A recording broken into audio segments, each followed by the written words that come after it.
And now, China claims to have Ironclad lies slip through screens, eyes glued to digital dreams, swallowed words, twisted schemes, in the web where falsehood gleams. Unfornicated stands tall, bathed in shadows through the sprawl. Clowns in masks start to fall. Truth bleeds bright in the brawl. Red-pilled bots lost in cold. But if you angle that mirror in such a way that the light goes in a different direction, then you're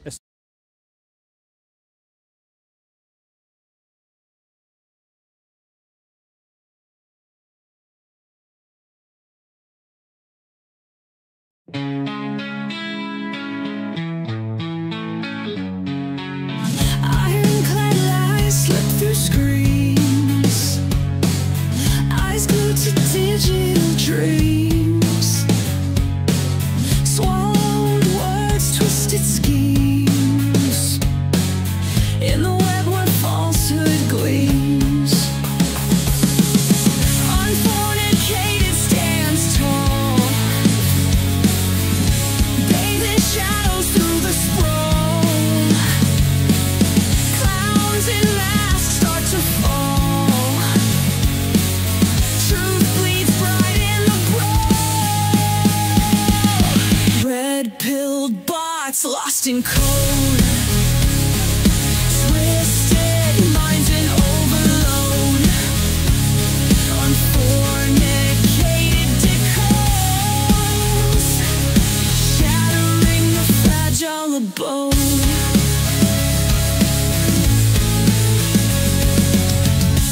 Whispers in the endless void, chasing ghosts they can't avoid. Words born to be destroyed, reality they've never deployed. Eyes wide, truth may laugh at the lies they can't unmask. Unfornicated with the last, shatters mirrors, trick and cast, feeding on the threadbare clowns. Echo chamber sounds abound. Unfornicated won't be bound, tearing myths from the ground.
fade.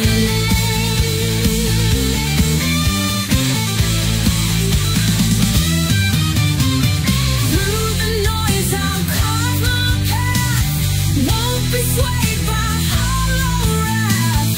In my truth, I'll take a bath. Unfornicated clears the aftermath. Unfornicated won't be played. Won't be played. There's twisted games I ain't afraid. I'll shine light on their charade. In this battle, truth won't fade.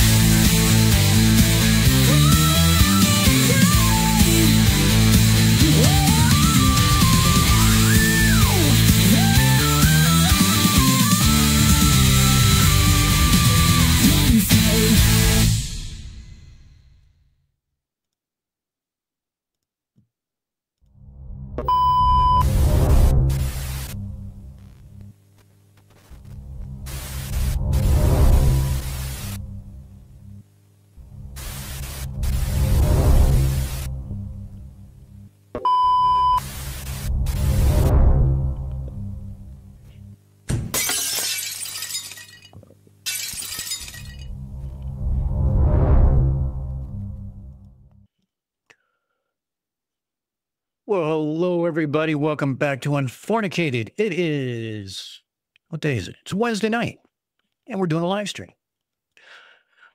Things are a little different tonight.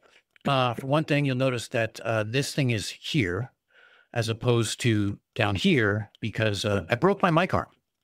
And I had to hurry up and order a new one. And therefore, well, it caused problems because I'll be honest with you, it has me all fucked up. I'm not gonna lie. It's got me going sideways. It's like I find myself like looking around it now so I can look at a screen that's over here. I think I might have to end up moving it over here now. Look, you don't need to hear all my problems. I got 99 of them, and I'm sure you guys too. And what my setup is shouldn't be one of them, but I digress. The other thing we got different tonight is we got notes. Lots of notes. I thought this would be an interesting topic. And to be honest, I need a break from editing. For those who don't know, let's do a little quick housekeeping. For those who don't know, Mike's wife, or Mike from the Drunk the Bunk show, his wife is laid up, so he's not going to be streaming for a couple days, which works out perfect because I was going to stream tonight anyway. We wish Jess all the best in her speedy recovery, and hopefully, you know, it gets sorted out soon, and Mike gets back on his streaming schedule. So call out to a fellow Dervenger and getting his situation sorted out. For those who are wondering, I have talked to DP. There was a DP sighting in the wild, and he's got a lot going on. He's been dealing with some shit. He's hopefully going to start coming back on here soon. If for nothing else, for us to screw around and do stupid shit like space engineers and things like that. But hey, whatever. But he is alive. He is doing well. Well, he's doing DP well. And for the most part, everything's going well for him in the sense that he hasn't lost any limbs. He still has his house. They haven't bulldozed it underneath him again. He's doing well. So, we're going to kick this off here in just about 2 seconds. And then I'm going to probably clip this for a video. And we'll do Q&A at the end, because I'm hoping to describe this in such a way that it becomes tangible. And actually, let's discuss real quick about the genesis of this. I was reading an article, and it was talking about how Chinese can now track stealth fighters and bombers. It's the end of stealth as we know it. Blah blah blah blah. And so, as with anything, especially if you're part of this community, there's a shred of skepticism where we start looking at things and going, is it though? And so I started reading it and noticed a few things. And while it is sort of quite the breakthrough that the Chinese have done, and I'll explain exactly all of what that is. there's some skepticism to be involved. And then besides the skepticism of figuring all that out, my brain just started going sideways. And I'm like, wait a minute. So how will we counter this? So I started sketching things out. I started making some notes. I started trying to figure out how best we would be able to counter a radar that could actually see stealth fighters and bombers. Now, I'm going to give you guys my take because the military, who has a bunch of scientists and engineers who work for them, who are a hell lot smarter than me, are already probably thinking about this. And they're not going to tell you what they're thinking because that would be stupid. So we're going to take my kind of real world experience from the cryptology world and signals intelligence and apply that to this article. And that's kind of like where we're at. So that was kind of Genesis. And then I started thinking about like, well, this would be a cool stream because you guys would get insight, a little more insight into some of my background, some more insight into my thought processes. God forbid. I hope you have alcohol for that. And then at the same time, maybe teach something new. I see we have usual suspects up in chat today. Thank you guys for stopping by and jumping in. I greatly appreciate it. Hey, we're up to 18. I mean, to be honest, I thought maybe we get 10. Because this is a subject that most people are like, so what? Who the fuck cares kind of mentality. And I would be too. But the problem is my brain doesn't work like that. And as much as I was going to dismiss it and walk away, my brain was like, hey, what if we did this? What about this? And next thing you know, it's 2 a.m. and I've written out a outline for a video. And I figured, well, let's do it on the live stream and let's go through that. So, it's, so Canadian, you're absolutely right. Planes are kind of small for satellites to track inherently, but that's where this comes in. And this is where this is different because it's not the usual radar. And I'm going to go into this and explain like the different technologies as far as like frequencies, power levels, and just how they use it. But I'm getting ahead of myself. We'll come down to that.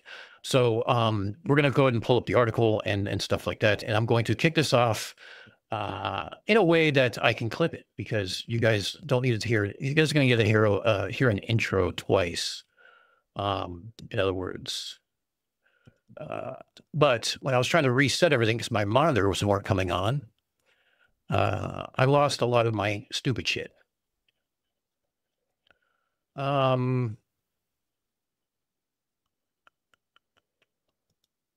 Let's see. Let's do this one. And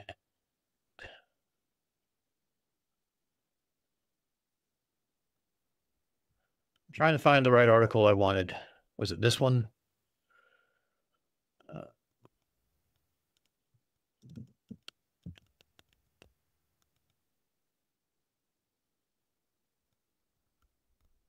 Okay, I guess we're going to use the South China Morning Post. We're not going to use that as a valid sort of thing. We're going to use some of the other things. I thought it was under interesting engineering, but it may not have been.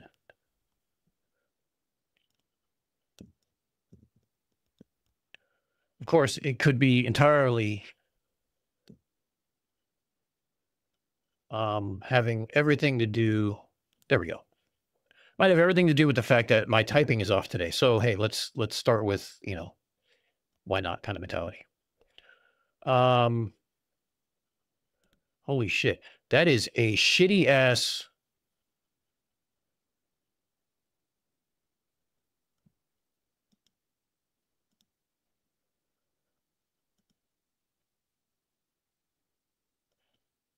I'm not a big fan of how these things are right now. Because there's ads everywhere and Microsoft is Microsoft. So, hey, what's going on? What else is there, right? Let's see.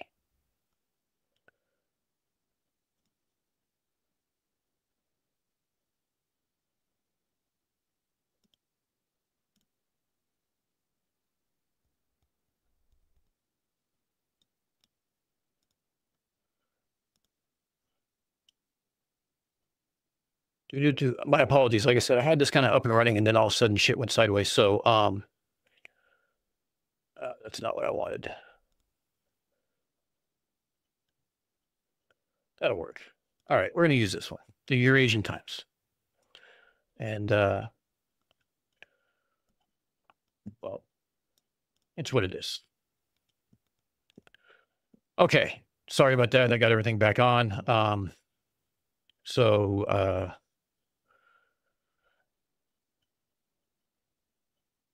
the other thing is, the other thing that,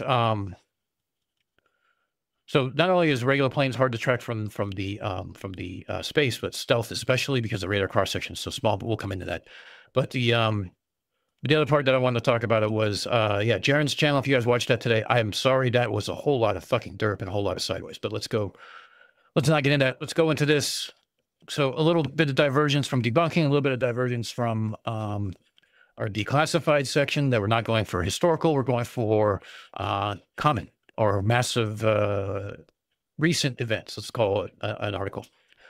And let's kick it off. Raptor. When this thing flies, enemy radar sees a marble. Maybe. We've spent over $2 trillion on stealth. Desert Storm 1991, F-117s flew 2% of the sorties and hit 40% of the strategic targets. Throughout history, radar and deception have danced a deadly waltz. From Cold War jamming ops to stealth bombers built on secrets. And now, China claims to have rewritten the rulebook from orbit.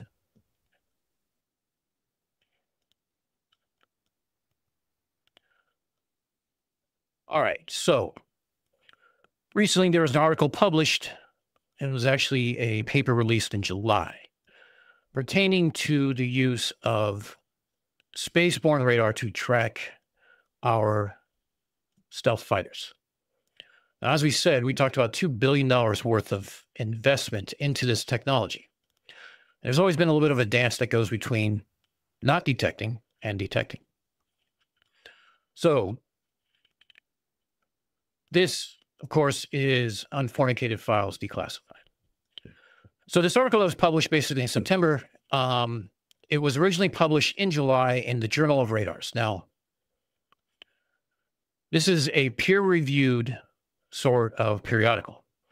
It was led by Chen Jun Li, who's the chief satellite designer at a Shanghai university, and they claim that they can detect stealth aircraft with a radar cross-section as small as 10 square meters.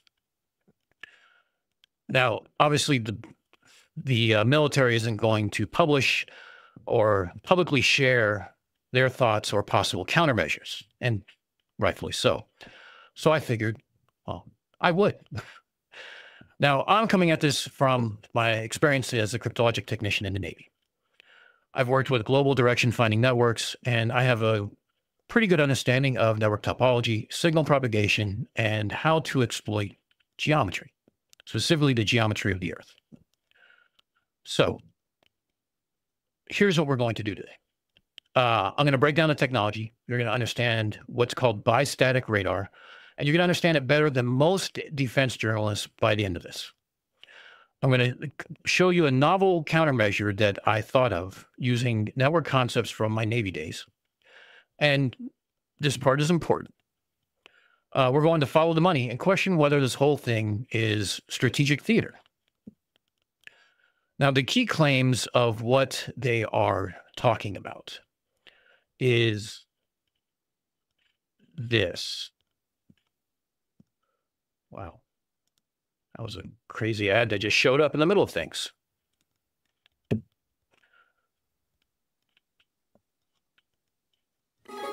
So the LT-1 was launched back in 2023.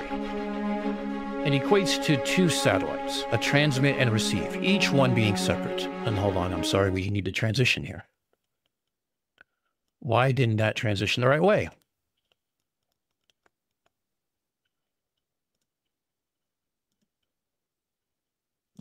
Holy crap. I'm sorry, I'm having lag in OBS and it's creating issues. My apologies. This is turning into a shit show. Maybe this is why I should stick. Fuck me.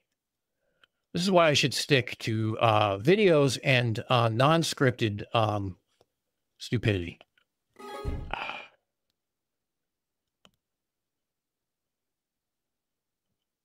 There. Transition to that, please. And it's not.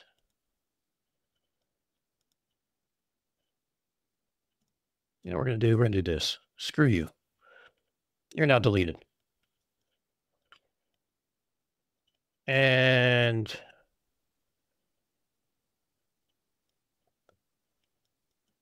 no.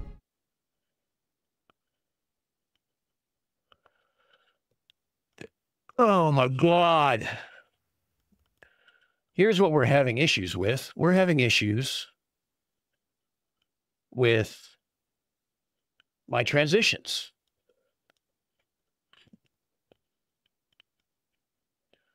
It shows up on my studio mode fine.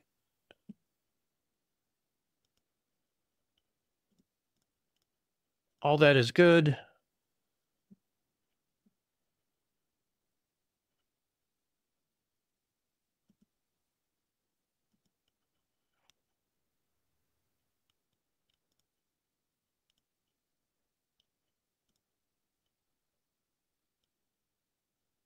There we go. Fuck me. I don't know what the hell is going on. All right. My apologies. Jesus Christ. Okay. So here's what we have. So let me just do this a little bit here. So the LT1 was launched back in 2023. It's a dual satellite system, which means it's called bistatic, which means it has one transmitter and one receiver. It uses the L-band frequency and 4 kilowatts of transmission power. Now, the claims are, and we'll get into all the technical details here in a moment, but the claims are that it can detect targets with 10 square meter of a radar cross-section. Now, that's realistic for stealth aircraft viewed from above, because stealth is optimized to be viewed from the front or the back, in which case their cross-sections are less than 1 meter. We're talking viewed from the top, where the most flat of the surfaces are in reference to where the transmitter is. This creates a problem. Also, what it does is able to work through clouds, so it's not optical. And that includes fog, storms, 24/7, and report in real time. They can detect targets moving as slow as 50 kilometers per hour, which means a Doppler shift, basically getting rid of clutter that isn't moving at, say, 200 miles an hour, doesn't really help if they're going slower. But the optimal detection angle for bistatic is basically 30 to 130 degrees. Again, we're going to show you a diagram to kind of explain how this works a little better. Now, this was published in the Journal of Radars. It's based on simulations, not demonstrated tracking. It's a key point in this.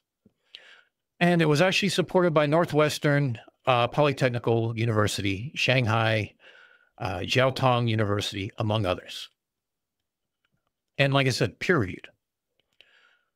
Now, the biggest problem with space-based radar has been clutter or background clutter. So they've claimed to solve the background clutter problem that made this impossible before by doing a bistatic, by separating the transmitter and the receiver. Now, before we get into the actual technical details, I'm going to tell you why this actually matters. So let's talk about what's at risk. The U.S. military stealth investment has been significant. The B-2 Spirit program was $44 billion. The F-22 Raptor is $67 billion. The F-25 Strike Fighter, over $400 billion so far. The B-21 Raider is estimated at $80 billion for production. Total stealth investment is over $2 trillion when you include all programs. And that's not including the F-117, and the new programs, the F-47 and the F/A-XX, which is the new next generation Navy fighter. Now, stealth has been the U.S. force multiplier since the 80s. In Desert Storm in 1991, F-117s flew 2% of the sorties, but hit 40% of the strategic targets. and like I mentioned before, remained untouched. The whole concept of kicking down the door with stealth aircraft, basically penetrating air defenses and not knowing you were there until you're already long gone. And it was evident during Desert Storm with the first night of war, where there was bombings going on that no one even knew the war started until the explosion started. Now, what changes if this is real? Well, a lot of things. China could track stealth aircraft over the Western Pacific, sort of a hotbed area of contention. Taiwan scenario, they'd see everything coming to protect Taiwan or being stationed in Taiwan. In the South China Sea, where they have their own aircraft carriers, no surprise penetration missions. Every B-21 sortie now becomes trackable, and the invisible becomes visible.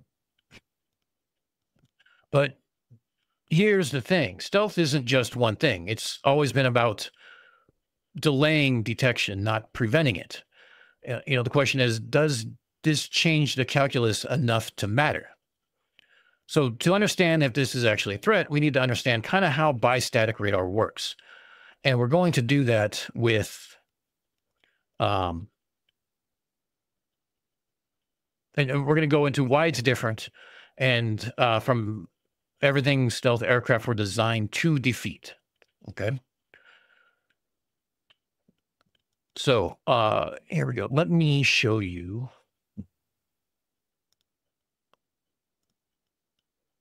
So when we talk about monostatic radar, this is 99% of the radar. So think of it as when you're shining a flashlight on the mirror, direct head on, what happens is the light comes back. So this is a transmitter and receiver from the same actual portion. It sends pulse, it waits for the echo. And basically, like I said, this is 99% of the actual radar that's being used. Now, how stealth beats this is the F-22 particularly, and also the B-21 and the B-2 and the F-35, is that they're shaped to deflect these signals away from the source. So as the source hits them, it would bounce in a different direction and not back to the receiver. It's also covered in radar absorbing material, which absorbs the rest. So your frontal radar cross-section is 0.0001 meters squared, or basically the size of a marble. It's optimized from frontal and side aspect, not top down. Now, bistatic, what it does, But if you angle that mirror in such a way that the light goes in a different direction, then sorry about that, is the transmit and receiver are separated from each other. So in other words, two different sites. So what they're doing is the F-22 deflects the signal from the transmitter, working as designed, but the received satellite sits where the energy went. And this angle is optimized between 30 and 130 degrees. Now, to kind of put that into a diagram for you so it's easy to understand, is this one? Yeah, here we go. So the way this actually works is there's a sync signal between the two, because obviously timing needs to be, they need to know timing for range, speed, and things like this. So the transmit sends the signal down. Now the clutter is going to be basically sent back towards the same direction as the transmitter, which doesn't really matter because that's not the receiver. The receiver that we see over here is what receives the signal.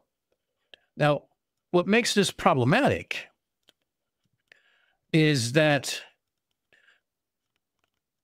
while the ground affects the transmit and receive of a monostatic radar, when you have it separated, it doesn't affect it as much because the ground clutter is now going back, like I said, to the transmit where it's no longer needed. So this means that the receiver sees way less noise and it dramatically reduces the signal to noise ratio. Now, you can think of this as, as a boxer. You train to meet someone front on the whole time, and you have your guard and you have everything else to do that. But what happens if somebody's on the side of you and you're not ready for, where the referee stands? It kind of just changes everything. So while regular radar uses a process called Doppler shifting, so what it does is, as the plane's moving and it sees the signal, we can actually get a speed on it. Now, if the ground is not moving as fast as the plane, then therefore we can make a filter. So let's say that we want to filter for anything that's more than 100 miles an hour. Anything over 100 miles an hour should be able to catch helicopters, ospreys, and any sort of stealth aircraft. So it's kind of like a filter to kind of filter out some of the noise. It's not perfect, but it's enough to at least be able to give you a sense of what's going on, make you operationally aware of what you're facing.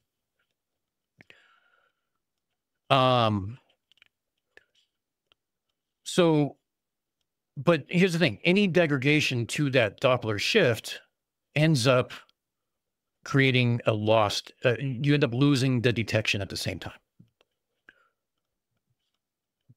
Now, when we've had threats before, and if this is such a threat because it's radar, why can't we jam it?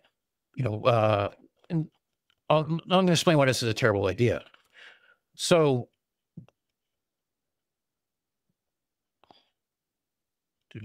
hold on a second. I'm trying to get caught up in my notes here.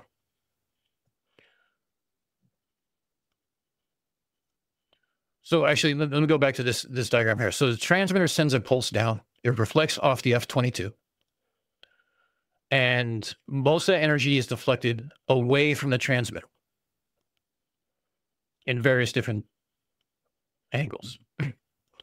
But the problem for the stealth is that the radar cross-section is much bigger looking down, because that's where the most of the flatter portions of the plane are. There aren't so many of those odd angles to deflect it in different directions. So the receiver is positioned to basically look to be in the same place of where the energy is going into. This is where it goes into. So not only does it increase the radar cross-section, it also increases the amount of signal and noise ratios actually reaching the receiver. So that's where we're about. This is like elegant physics. We're using geometry, but they're using geometry to solve two problems at once. They're using the geometry of the plane against it, and also implementing geometry between the two, transmitter and receiver, to solve the same problem. Now, so their simulations were tested with a 10-meter square meter radar cross-section target. And again, that's realistic. So like I said, they use L-band, they use 4 kilowatts, and the simulation showed the detection of the target with moving at 50 kilometers an hour or faster. So even over rough seas where clutter is worse, that filter becomes better. Now, even with this, so with this being the actual, so with this actually being the problem, right? And they're using geometry to solve the problem of the stealth. How do we counter this? This is where some of the questions come in. Now, some of the conventional ways that we would counter this would be electronic warfare or jamming the radar. We do this presently now. So electronic warfare is something that we're really, really good at. We've been doing it since World War II. And our primary platforms in the South Pacific Sea would be the EA-18G, called the Growler. It's the world's most capable electronic attack aircraft. But here's the problem. We just can't blind the satellites. See, so when the enemy radar illuminates you with a signal, you can detect that signal, figure out its direction, right? And then now you can blast energy back in that same direction. So you either overpower the signal to noise ratio, or you send false, or ends up sending false returns. The radar operator sees the noise or false targets ahead of you, and therefore they're not able to lock on anything, and they're spent diverting the resources trying to solve that problem. Now, there's different ways that radar kind of goes against jamming by frequency hopping and things like that, but I don't want to get too deep into that. Now, this works great on ground-based and airborne radars. So the Growler, let me see if I can find a quick picture for you on that one. So the Growler is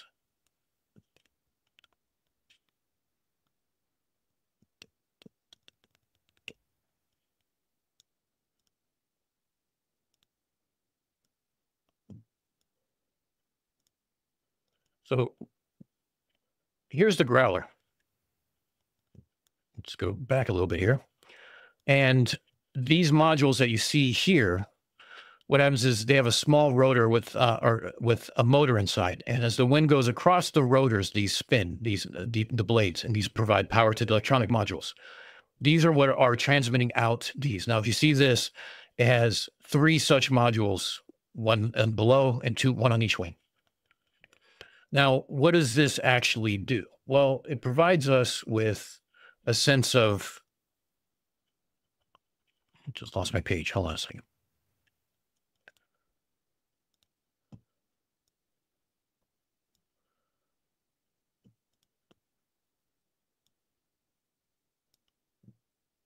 So those modules that we looked at, those are called ALQ99s. So they're tactical jamming modules. The next gen is like ALQ 249 or 259, I forget which one. And they can generate maybe 100 to 200 kilowatts of jamming power. The problem is this is directional. You only go in a certain direction. And that focuses the power towards those threats. So it's effective against radars that we know where the transmitting location are, because in this case, monostatic, because the transmitter and receiver are housed in the same place. Now, it's effective from about tens to maybe 200 kilometers at best. But that's in front of you. Now, satellites, in this case, the bistatic satellites, creates 3 problems that make jamming nearly impossible. So what's important here is you see that the receiver satellite over here doesn't transmit anything. It's only receiving. It's completely passive. It's just listening. Whether it's the synchronization signal or the reflected signal, it's never transmitting. So therefore, you cannot detect it. You can't locate it, and you can't jam it if you don't know where it is. It's like trying to jam someone's eyeballs when they're not sending out a signal for you to detect where they are. You know, it's like it's a receiver that's watching. So now the second problem we have is a geometry problem. You might be able to detect and locate the transmitter satellite. Pretty much we do that every day. But jamming the transmitter doesn't necessarily blind the receiver. The receiver is somewhere else entirely. In fact, the receiver could be anywhere in a huge volume of space because this bistatic angle is between 30 and 130 degrees. And that's only in the 2D mode. Now you got to think of height in 3 dimensions to find out where that receiving is. It's just not possible to know where it is. So at these angles, the receiver could be almost anywhere as long as it has line of sight to the transmitting antenna for the synchronization signal. The only thing it can't be is directly above you or on the horizon. That's your 2 choices. Everything else is fair game. And these satellites are also an LEO, so they're in low Earth orbit. So then there's another problem that we have to deal with, and that's the power problem. And this is kind of where the math kills this idea entirely. Satellites are at 500 to 800 kilometers altitude, LEO, like I stated. The signal strength drops with the square of distance, inverse square law. So to jam a signal omnidirectionally, because now you have to create a hemisphere, you can't just direct at a certain signal because you don't know where that's at. You now have to create a dome of interference. So you're spraying jamming in all directions upwards. You're spreading your power across thousands of square kilometers of sky. So now the growler's 100 to 200 kilowatts focused into a few degrees is powerful. When it's focused at 180 degrees across a hemisphere, reaching 500 kilometers high, it's just not going to do it. By the time the jamming energy reaches the orbital altitude, it's little more than background noise.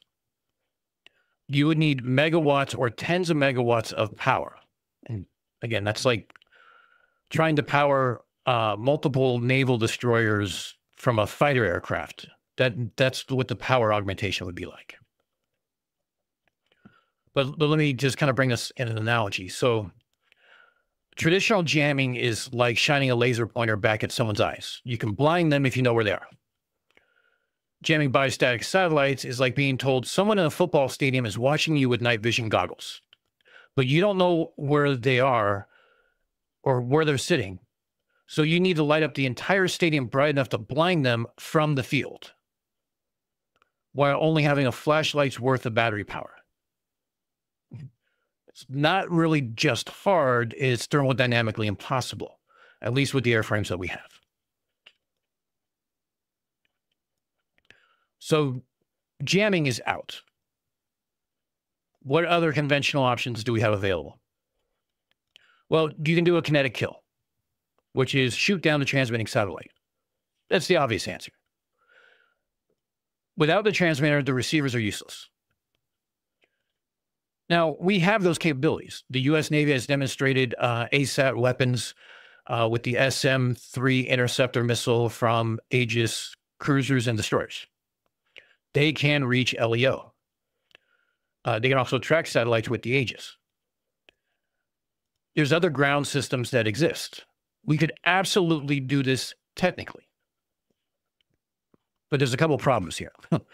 One, you're obviously escalating. I mean, you're shooting at another person's space assets. This is an all-out declaration of war at this point. And that would have to be a first strike capability. You would have to do that first. It also creates debris fields that will threaten all satellites, including our own. And then you have, it can cascade into the Kessler syndrome, which is basically, it's a scenario proposed by a NASA scientist, Donald Kessler. Describes a situation in which the density of objects in low Earth orbit becomes so high due to space pollution and debris that basically collisions between these objects cascade, exponentially increasing the amount of space debris over time, which cascades again ad nauseum. Pretty soon, LEO becomes a minefield. Then you face international condemnation, outer space treaty issues. Once you start shooting satellites, they can shoot yours. Never a good thing. You might destroy 5 satellites, but then they can launch 50 more. You know, it's breaking all the mirrors because you don't like being seen kind of mentality. Politically, this is nearly impossible except in open warfare. And it only works at the start of the conflict. So it's not really a deterrent or a peacetime solution. Option 2 is route planning and operational tactics. And this is like the old-fashioned approach. So we can track satellite orbits. They're predictable, basic math. We can time missions during coverage gaps. We can fly routes that minimize exposure times. We can use terrain masking when possible, stay low when satellites are overhead, you know, things like that nature. Those gaps become infinitely smaller as they have more and more of these constellations up there. Now, the constellation coverage means fewer and fewer gaps. So that means you have more and more coverage. So that removes your operational flexibility. You're reacting to their schedule, not on your own. It doesn't work for large-scale operations. Strategic bombers can't exactly hide in valleys anyway, nor are they very maneuverable when they're low to the ground.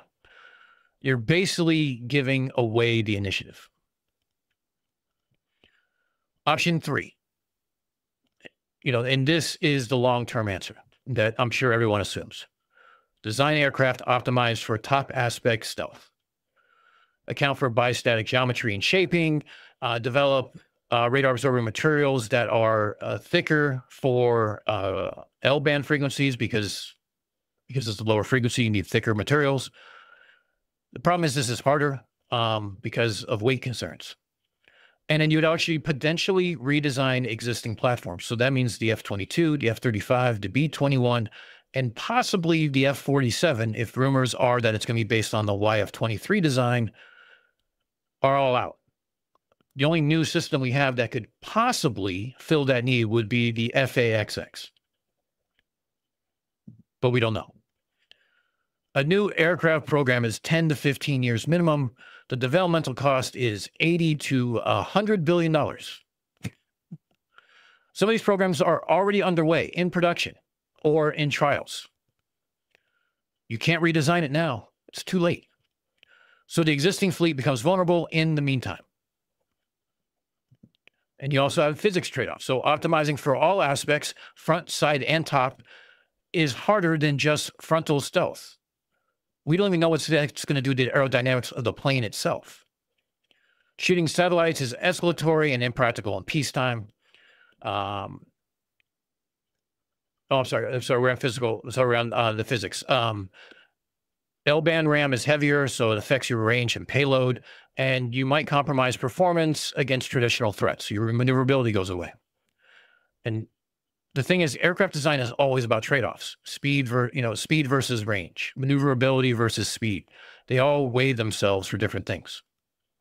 It's why we have the YF-22 Raptor, or I'm sorry, the F-22 Raptor versus the YF-23. The F-22 had less speed and less range, but was highly maneuverable. The F-23 had more speed, more range, not nearly as maneuverable. There's your trade-offs. So jamming won't work because of power and geometry. Shooting satellites is kind of a big no-no and impacts peacetime, so it's not really a deterrent. Operational tactics remove our flexibility, and new aircraft take decades and hundreds of billions of dollars. Kind of in a bind now. But what if we had a different approach? Something that uses the adversary's own physics against them. Now, this is where I kind of applied my Navy experiences with networks coming in. So my rating in the Navy was a cryptologic technician in communications. I worked with and supported HFDF network. Now, HFDF stands for high frequency direction finding. The global network of listening stations that we had was, sorry, I'm trying to find a picture real quick.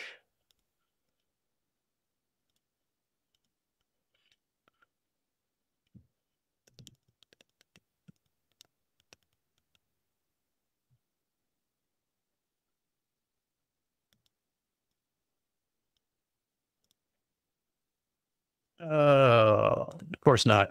Let's try this again.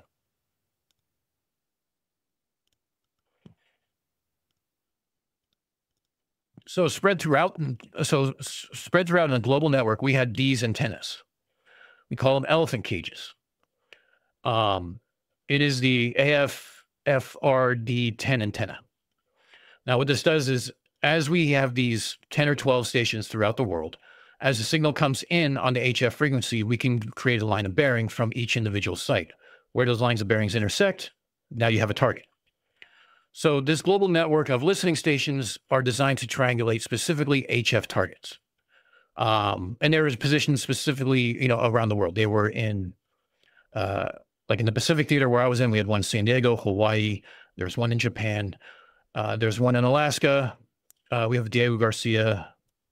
And then we also had a few in the Mediterranean, England, the Caribbean. I'm missing a few. But they were set up all throughout the world as this global network. And as HF frequencies bounce off the ionosphere, we can get sort of a line of bearing. Again, line of bearing gives you multiple lines of bearings. Where those intersect, you now have your target. It's basically classic Cold War signals intelligence. Now, it's kind of been upgraded to use interferometry now, but that was a little before or after I left the military. So this geographic distribution creates resilience. If you lose one node, the rest of the network still stands. And this network topology is just as important as the individual capabilities. You have overlapping coverage, which creates redundancy, and you can cover vast areas with relatively few sites if they're positioned correctly. The whole is basically greater than the sum of the parts. Now, working with that network, it taught me to think about coverage geometries and how distributed networks can solve problems that centralized systems can't. When I read about these weak satellite returns, I immediately thought, well, what if we could use a network to make them weaker? So it's not about necessarily jamming them entirely. It's about degrading them. Now, the thing that came to mind when I thought about this, and you'll be happy to know it's a name that I've said often, is HARP. Now, I'm sure everyone's going to be like, wait a minute. You've been promising us a HARP video for months. Yes, you're right. I have. And I'm working on it. But in the meantime, let me give a quick explanation of what HARP is, and then I'll show you how a HARP network might just counter these satellites. So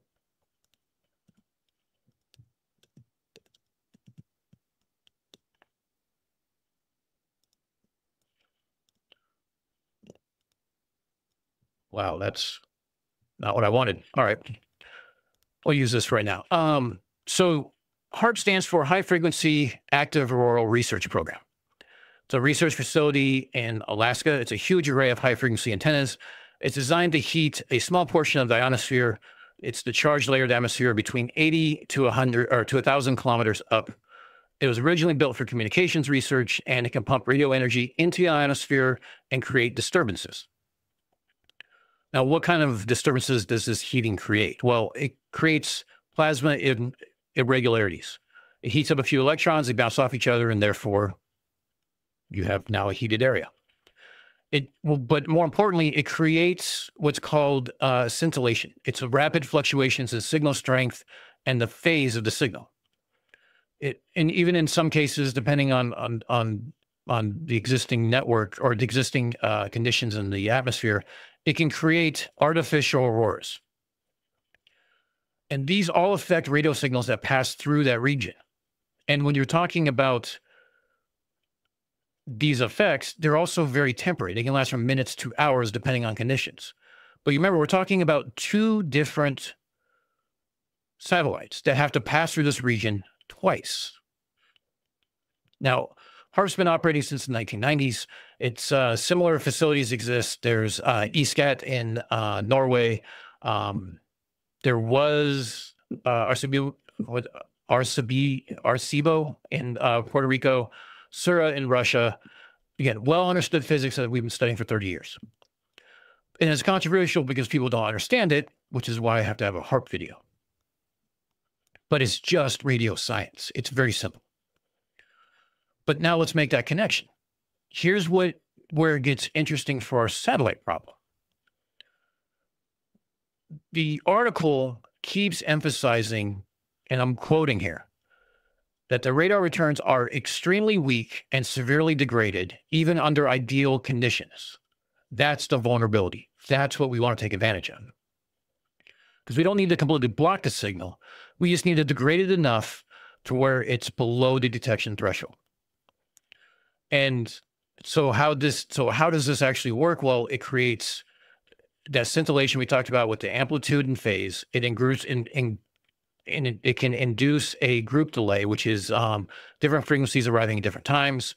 It causes Faraday rotation, which affects the signal polarization. And all of these work together to degrade the signal quality. So while, yes, L-band, which is 1 to 2 gigahertz, penetrates the ionosphere better than lower frequencies like HF, and that reflects. Just because it better penetrates doesn't necessarily mean it's unaffected. L-band still experiences scintillation, especially under a disturbed condition. The weaker the signal, the less disturbance you need to push it below the noise floor. And remember, they said the returns were extremely weak. So here's the idea. What if we could create an ionospheric disturbance over a region that we want to protect against satellite radar? Again, not trying to block the signal completely, just add enough noise to degrade those already weak signals below usable levels. Now, a single HARP facility has a problem, limited coverage. It's up in Alaska. But this is where that network, thinking the HFDF network, comes in. So while a single ionospheric heating facility may affect maybe a few 100-kilometer diameter region, that's not enough. So here's what I'm thinking that could work. 10 to 15 strategically positioned global sites. We're talking about Guam. We're talking Okinawa, Philippines, Northern Australia, Diego Garcia, Alaska, which is already there, the continental United States for CONUS defense, potential site in South Korea, and European sites for NATO, Norway, UK, Poland. Now, these multiple facilities can affect or can be active simultaneously. They create lanes of disturbances. Adversary can't determine which lane conducts actual strike aircraft. If three facilities activate, they have to defend against 3 possible approach vectors. You're not hiding the fact that something's happening, you're hiding where it's coming from. It's classic deception.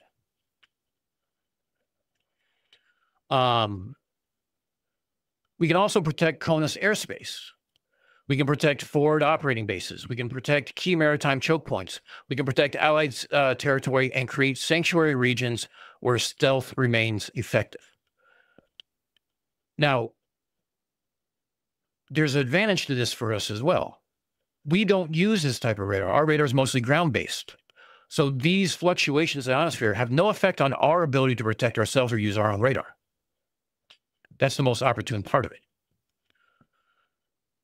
So the handoff, and so the critical part about LEO satellites is that they orbit in 90 to 100 minutes.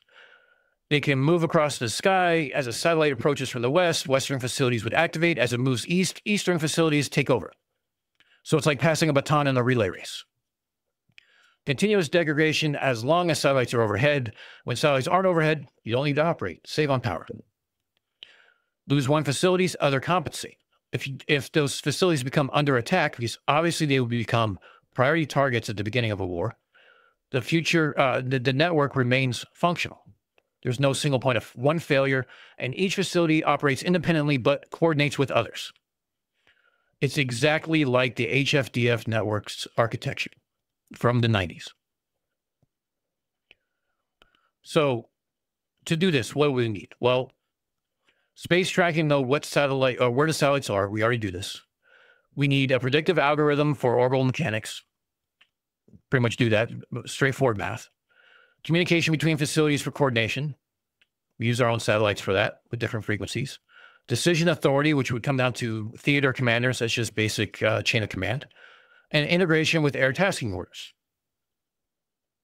So there you go. But how do we actually deploy this? Well, let's talk about 2 different versions here. Let's talk about offensive deployment, the deception value. Imagine a scenario where you're planning strike operations into contested airspace. Traditional approach without countermeasures means satellites can track your entire package. Adversary knows you're coming, from where, and roughly when. They vector the fighters to intercept. They concentrate their air defenses all along your route. Your stealth advantage is gone, and you are basically fish in a barrel. But with the ionospheric disturbances, now we have multiple lane deception.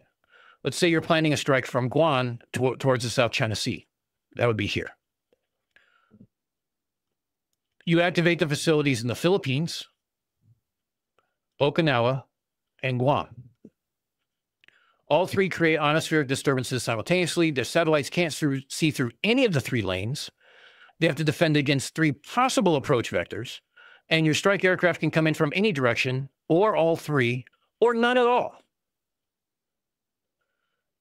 Classic military deception. Make the enemy defend everything, and something gets through. You could also activate facilities suggesting strike from one direction. An actual strike comes from an entirely different vector, or doesn't come in at all, and you're just getting into scrambled defenses. You wear down the readiness. You create alert fatigue.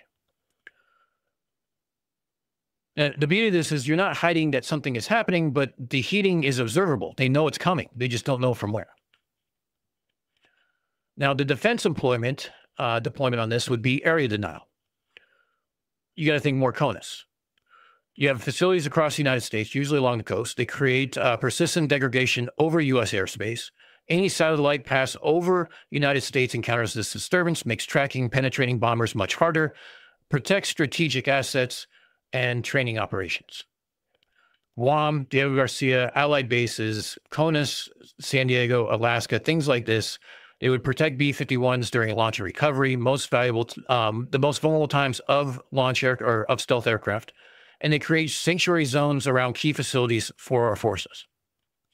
Maritime protection. We can key straits and choke points. We can protect carrier battle groups as they transit these points.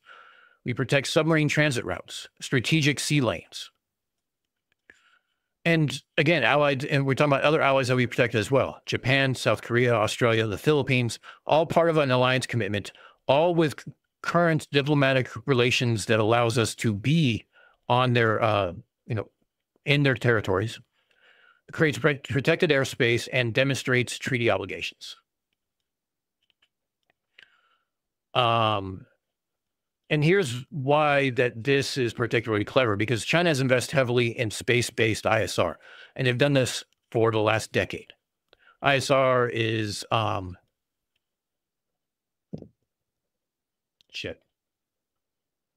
surveillance and reconnaissance. I forget what the I is. And they've been doing this to overcome the stealth advantage that the U.S. has. Now, meanwhile, U.S. and allied forces are still primarily on traditional radar architecture. You're talking about AWACS, you're talking about Aegis, ground-based air defenses, fighter craft. All of these are monostatic, and none of them depend on satellites. So it degrades their capability significantly, but doesn't degrade our capability at all. That's basically the asymmetric defense. Now, what does this actually cost? So it's estimated to cost between 200 and 300 million per HARP scale facility. Networks, 10 to 15 of them, now becomes $2 to $4 billion in construction. Operations and maintenance, 100 to 200 million annually. You basically need 50 to 100 people per facility. But compare that to $80 billion for the next gen bomber program that we don't necessarily need. Now, there are some costs we need to address. You have to harden those facilities against attack. We're talking about $5 to $10 billion total per, for all 15 sites for construction, including defenses. Security forces, redundant power systems, underground bunkers, these are high value targets. Because they're high value targets that have to be protected. All said and done, $10 to $15 billion. However, $80 billion for next gen bomber program. Existing technology we already use, already understand, could work. So there's your countermeasures. Network topology applied to isospheric heating. We use our weak signals against them. We create deception and areas of denial. It's operationally sound. It's technically feasible. It's asymmetric. It puts us at a disadvantage. But here's the thing. Before anyone runs off to propose this to Congress, we need to ask a much more important question. Should we believe the threat is real? Well, before we get into that, let's back up a little bit. All this money that we're shelling out, it would definitely be easy. But again, we need to, the same question is going to be asked is this real? So let's follow the money. And this is where things get a little interesting. It's a little weird.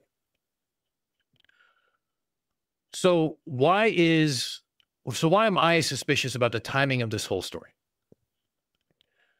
All right, so we have been talking about the technical threat and how to counter it and everything else. But I want you to think about something else with me here. 3 questions. When did the story come out? What just happened with U.S. defense budgets? And who benefits if the threat is taken seriously? So let's walk through each one. Recent defense budget events that came out over the past few months, basically over this year, here's what has happened. The FAXX program, which is the Navy's 6th generation fighter, has been protected from cuts. So is the F-47. The B-21 is already in production. It's also protected. That's over $100 billion in protected funding. The F-47 YF-23 rumors is a persistent rumor that's been using the YF-23 as a basis for the new fighter. It was a competitor that lost to the F-22 back in the 90s. It's a beautiful aircraft. It's faster than the F-22 and has excellent stealth. But again, designed in the 80s and 90s for frontal aspect stealth, and will require significant redesign for modern threats. Chinese research published just this month claiming bistatic radar can track stealth, specifically mentions the F-22 and B-21 by name. It emphasizes top aspect vulnerability, and just as programs using older airframe designs are protected from budget cuts. Notice anything convenient about the timing. So the narrative that emerges is going to be, we need to redesign the F-47 for top-down stealth. The YF-23 basis needs modifications we didn't originally plan. We need to harden the B-21 against this new threat. Good thing we just protected those programs from budget cuts. Cost overruns and schedule delays now have built-in justifications. So let's talk about a little bit about historical time parallels in this. There was a bomber gap in the 1950s. Soviets claimed massive bomber fleets. U.S. panicked. Massive spending on bomber defenses. Turned out Soviets had far fewer bombers than claimed and just flew the same bombers by in a parade of an air show multiple times. But the U.S. spent billions responding. Then there was the claims of the Soviet Union having ICBM superiority. This was used in 1960 Kennedy campaign. Drove massive expansion in U.S. missile program. And we find out later that the gap didn't actually exist. U.S. was far ahead in not only capabilities, but in numbers. You can also include SDI and Star Wars from the 1980s, which was Reagan's Strategic Defense Initiative and weaponizing space. It's a pattern. Claims of capability, forced reactive spending, regardless of whether capability is real. And the funny thing about Star Wars is that historians can say it was partially a bluff. But the one thing they don't really argue about is that it contributed to the Soviet economic collapse because all the money they were spending on trying to defeat the Star Wars idea. And I actually might do a video on the Star Wars declassified one as well as that, because to me, that's an interesting topic. So let's go over 3 quick scenarios. Scenario A, Chinese propaganda. I mean, let's say China is exaggerating or bluffing. What are the benefits for it? Well, they can justify their space program budget domestically. Defense contractors get constellation funding. Some psychological warfare against the U.S. That's always a bonus. You can undermine U.S. confidences in self. You can force U.S. into defensive posture and reactive spending. Never a bad idea. Spread around those resources and spending so they're not actually using the systems that you don't want them to make. Divert resources from other priorities like hypersonics, AI, and cyber warfare, and potentially force redesigns to introduce delays and vulnerabilities. Their costs, if they're caught bluffing, they lose credibility. That's it. Who cares? It reveals their ISR thinking, but costs are minimal compared to the potential benefits. Scenario B, convenient narrative for the U.S. defense industry. Or maybe the threat is exaggerated. So maybe the threat is exaggerated, but U.S. defense establishment benefits nonetheless. They can justify cost overruns already expected. They can extend development timelines for the 6th-gen programs. They can add requirements for bistatic stealth features. Modifications to the B-21, which is already in production, would derail the entire program. And you'd start over with the money again. Growth in program budgets, job security for tens of thousands, Politicians can demonstrate their tough on China stance.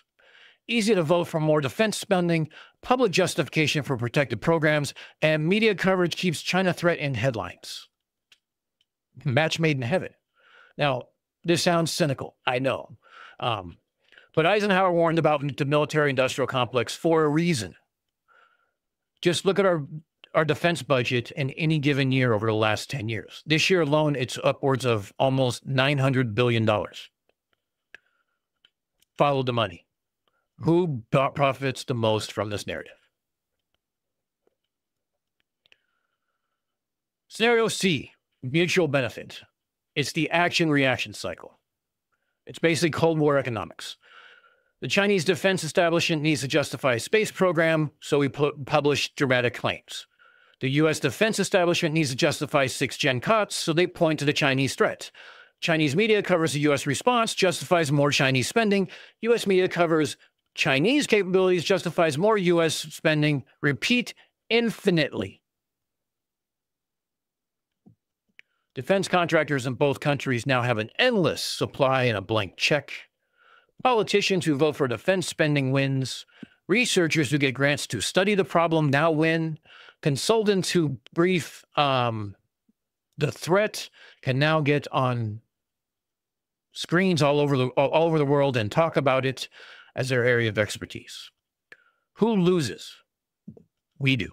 Taxpayers in both countries. Resources are diverted from real threats and the opportunity costs. What else could that money go to? Charlie Munger basically said, show me the incentives and I'll show you the outcome. Everyone involved has incentive for this narrative to be taken seriously. But what if it's actually real? Let's be fair, it could be. I mean, the satellites exist. The bistatic geometry is known. The physics are sound. It's not pseudoscience. The paper gives specific technical details, although it is in Mandarin. The target, the frequencies, the power output, all those work in the physics side, and they're given in detail in the paper. Multiple credible Chinese institutions were involved in the peer review. And then China has demonstrated ISR capability before with optical tracking. But here is the critical distinction.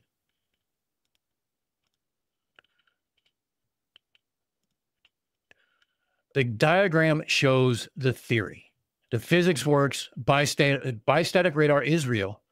The geometry already exists. Clutter suppression at these angles is valid electromagnetic science. But the actual paper focuses on simulations, meaning they modeled this. They didn't demonstrate it operationally. So instead of it will track an F-22, it could possibly track an F-22.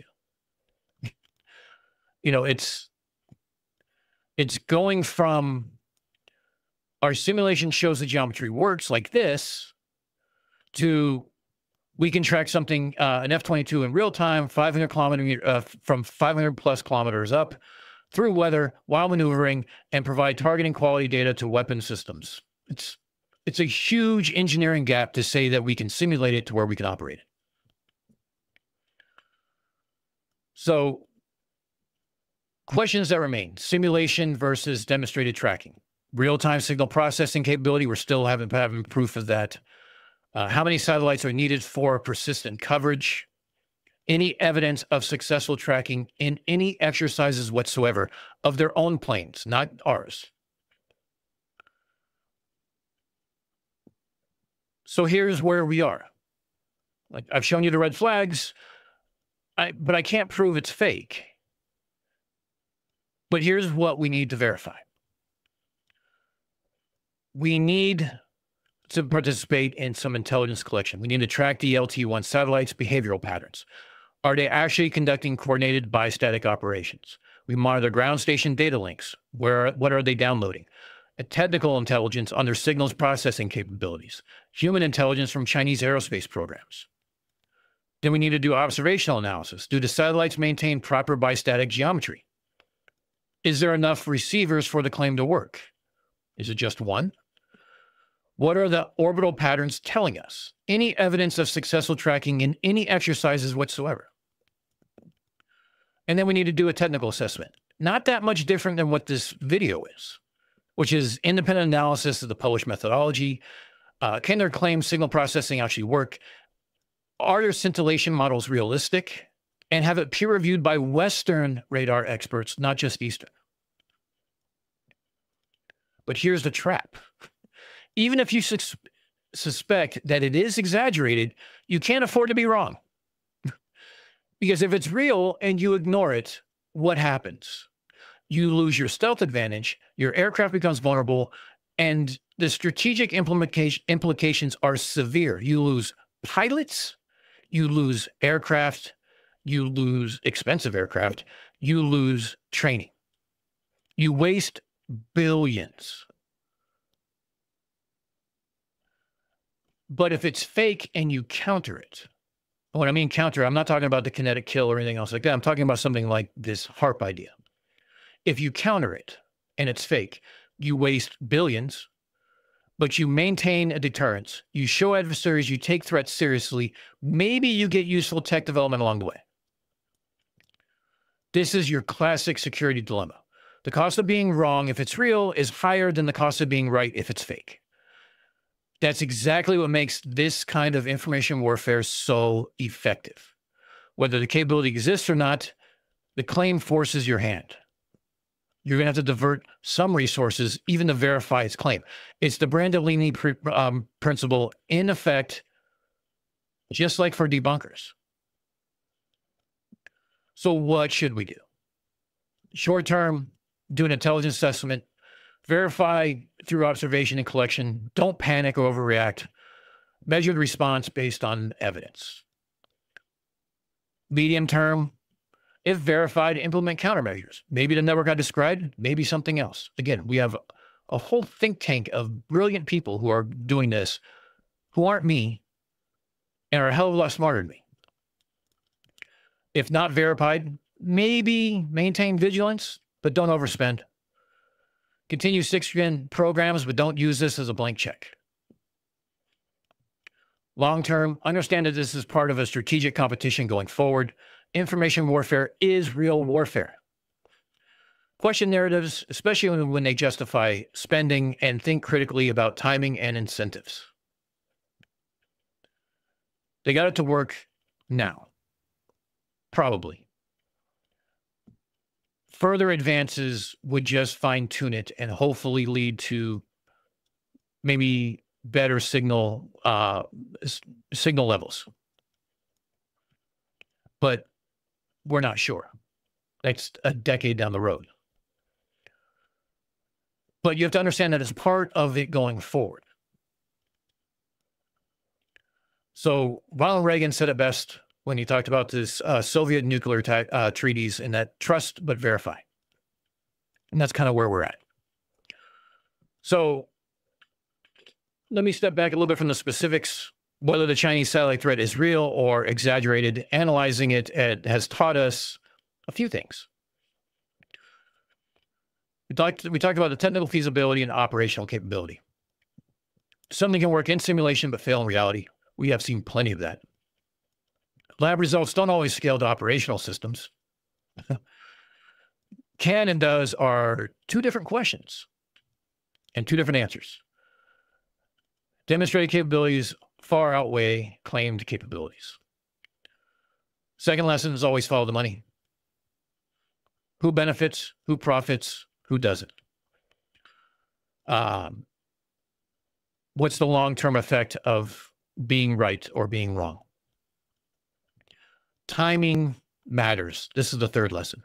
When was this information released? What just happened prior to that? Are there any correlations or causations between the two? That could possibly be causations. Because again, I'm not in the Chinese government. I don't know what caused them to release this information. If I wouldn't be doing it on YouTube. But it creates a messaging coordination going forward. It's information warfare. It's seeing. It's like calling out in the night, seeing who answers kind of mentality. But history does repeat itself. And there's been countless examples of those going forward. From the Cold War on, of this asymmetrical principle to force somebody to spend money and resources that they may or may not have to divert from other programs that you are more fearful of to chase ghosts. But again, skepticism is healthy. But how do you apply that skepticism? That's the main key. Now, we can apply this same sort of arguments to Russian hypersonic missiles that supposedly can't be stopped. Next-gen U.S. submarines with magical capabilities, Iranian drones that are going to revolutionize warfare, indie wonder weapon claim that comes out in the media. Because again, we are talking about the media. People read headlines, not stories. Keep that in mind. So where does this leave us on the bistatic radar? Well, it exists. Its physics are sound. It's pretty fucking ingenious. It shows promise. And it's the one direction that stealth aircraft are vulnerable, theoretically. But there's a lot we don't know. So, and there's a lot we're not going to know because I don't have my clearance anymore. I don't know if you do. But it was a valuable exercise for us to go through. It's exploring an interesting idea in my head, putting it on paper, and sharing it with you guys. And if we have Copium Emporium still here, as his background would suggest, he can keep me honest on this and tell me if I'm full of shit. I may very well be, because I'm less of a radar guy and more of a comms guy. Here's my personal take, and this is based on my Navy experience and my experience going over the last few decades in telecommunications, which includes radio and the debunking world. The threat has some merit. The physics works. There's no denying that. It's likely exaggerated, at least in a timeline sense, if not the capability. The timing is way too convenient, especially because the budget cycles that came out over the last, let's call it, year. China benefits from the threat being taken seriously. U.S. defense industry benefits from justifying costs, but the truth is somewhere in the middle. So what we should do is when we read headlines that are bombastic, that are clickbait heavy, read the article. Do the math. Apply your own expertise. Seek out people with other expertise that might be helpful. Get a better understanding. Whatever you do, don't use Grok. You could use Grok maybe to understand a paper, but then seek out other people who have applied it. And remember that at the bottom of the AI page, it says AI may be wrong, and to double check all of your equations.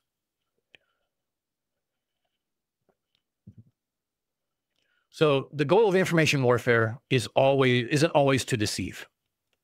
Pure and simple. Sometimes it's just to force your adversary to spend resources responding, whether the threat is real or not. The question isn't just, is it real? The question is, how do we respond in a way that doesn't play into their hands, regardless of whether it is real? That's strategic thinking. So, I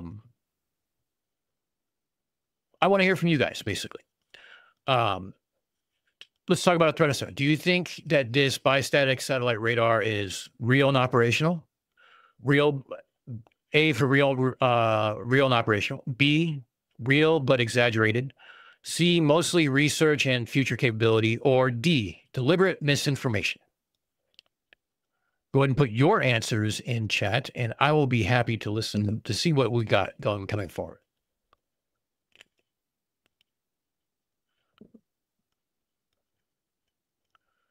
And for the engineers out there or the communications people who have their sort of expertise, here's a question. Is the isospheric cheating network idea sound? Is it worth pursuing? Interesting but impractical? Too expensive? Better than doing nothing at all? I'm curious to see what Cope has to say about this, because he's definitely something who experiences this and has working knowledge of this sort of event all the way around.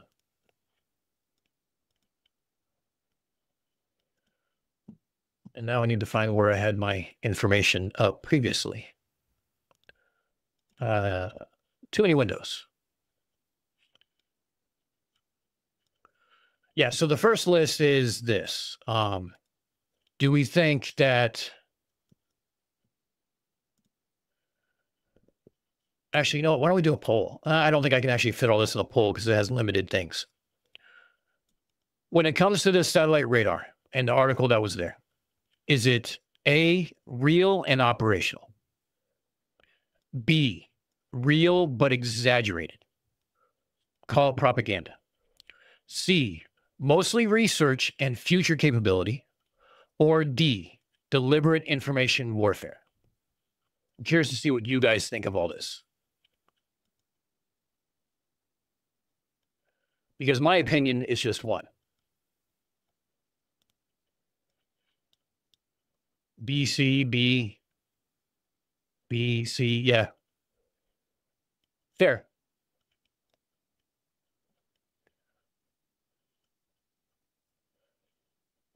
Sounds like we agree. Oh, Marcus is here. Even also a good person to discuss this. So Marcus says, not sure how much a harp style heater would affect L-band. Even CMEs mostly affected only very, very slightly at L-band. But that's the point, Marcus. It has to go, it has to go through through that atmosphere section twice. We're not trying to jam it. We're just trying to degrade it. And if the signals are always very weak under ideal conditions, what happens if we change the conditions just a little bit? Because again, we just have to make it so they don't. So we just raise the signal to noise ratio so they can't actually detect it.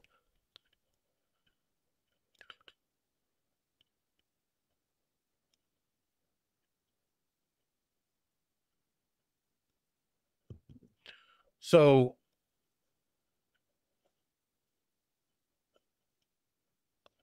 good night, CSA. Nice to see you. So let's go to the next question. So yeah, by the way, this is open for Q&A. I mean, I can even open up Discord if you guys want to have a conversation about it. The bistatic receiver satellite needs to transmit its target data. Would that signal be traceable to locate or jam or disable it? Valid point.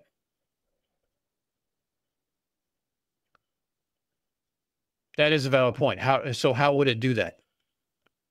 How would it send that in? Because even if it's encrypted, it's still a signal that's being transmitted. There's still some signal going through. Now, if it's just using a sync signal between the two satellites and the transmitter will send the information, now you're including a little bit of latency into it and things like that. But you're keeping the transmission high up and out of sight kind of mentality. And it wouldn't have to be as strong by any means.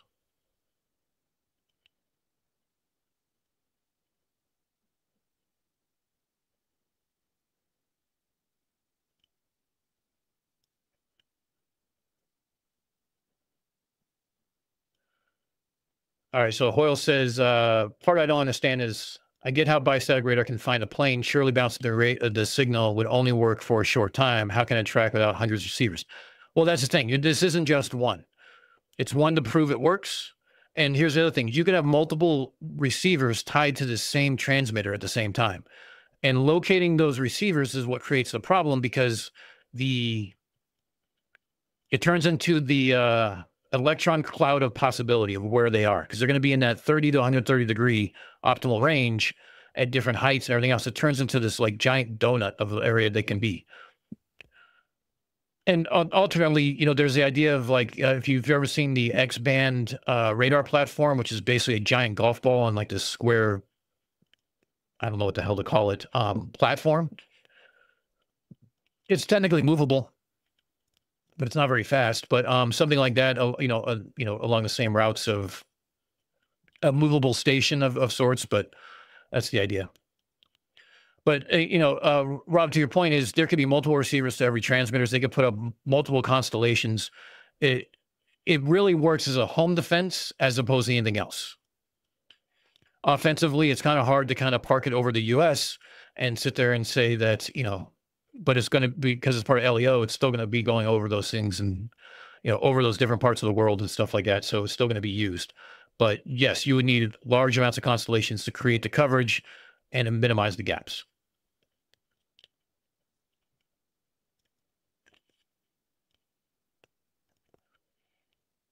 Tori says, I think there's a little truth in every lie, but most of it is a political stunt. Fair. That's a fair thought.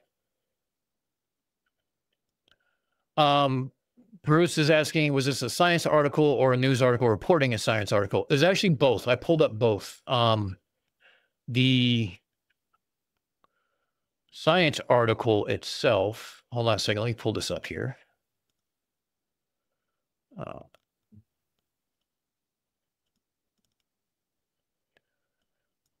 Do. Oh, and I just close it because I need to charge my mouse.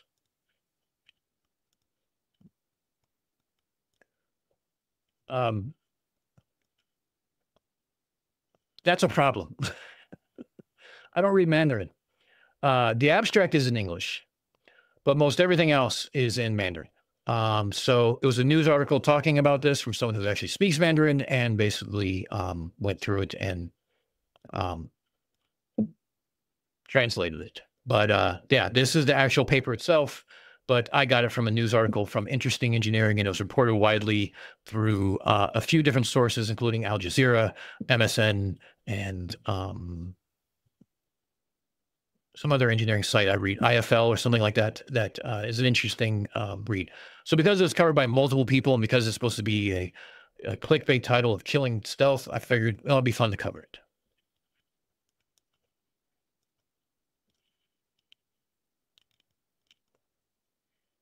That's okay, CK. Glad you're here.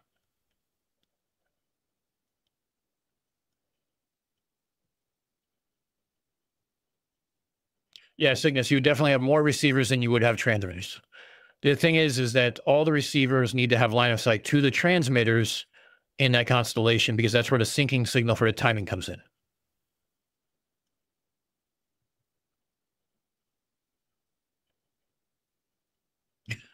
Broadcast TV antennas, the Stone Age of communications. Yeah, if anyone has any questions, I wasn't really watching chat. I was trying to kind of get through this, so if I missed some stuff, my apologies. But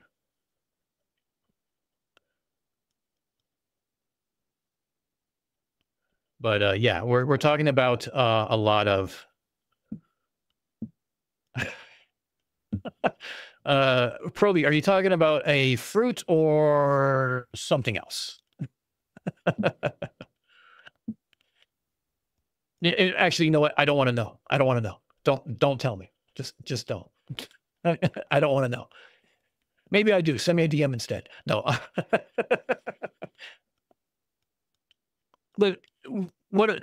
And again, to me, it's a fascinating conversation. I know most of you guys don't necessarily share the same nerddom that I do, but at the same time, I thought it was a great idea to kind of explore a little bit of strategic thinking, understanding like bigger pictures instead of getting stuck in the minutia, stuck in the details and everything else. The devils are in the details, but to get to the details, you have to understand the bigger picture. So it was more about just reading an article first, but doing the math and exercising your brain as a muscle to expand upon that. Like, what does this mean? What does this entail? What's the language that's being used? To me, it's practice for flirt claims or science denial claims, because they all use possibly or could or whatever. Yeah, well, there's a lot of things that are could.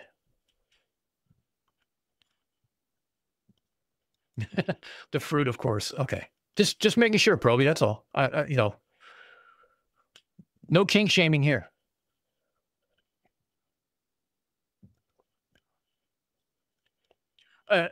So Bruce makes a valid point. I think it would be better to read the original source rather than the news articles. Journals have ways of exaggerating details and leaving out important ones. You're absolutely true. That's why I read multiple sources for the news article. I did put this in through a translator, but it was rough to read. So I kind of went backwards. I started looking into some bistatic radar geometries and math that's out there already, they're land-based systems, and basically tried to apply that in my mentality to a space and what that would take. The biggest thing is going to be the amount of signal to noise. If they can make, by having a bistatic and having that angle, you get rid of the ground clutter. By getting rid of the ground clutter, you increase your receive signal. By increasing your receive signal and not having all the interference, it becomes more possible. But yeah, is it bombastic? Yeah, maybe a little bit. I'm leaning more towards it's no denying it's up there. The physics actually works. It's a system that's been used previously. Has it been used in space before? No. But they say simulation, they say 50 kilometers an hour for a Doppler shift. The details they provide is enough for me to consider that it's something that is valid. I don't think it's operational. I don't think it will be for a decade. But breakthroughs happen at random times.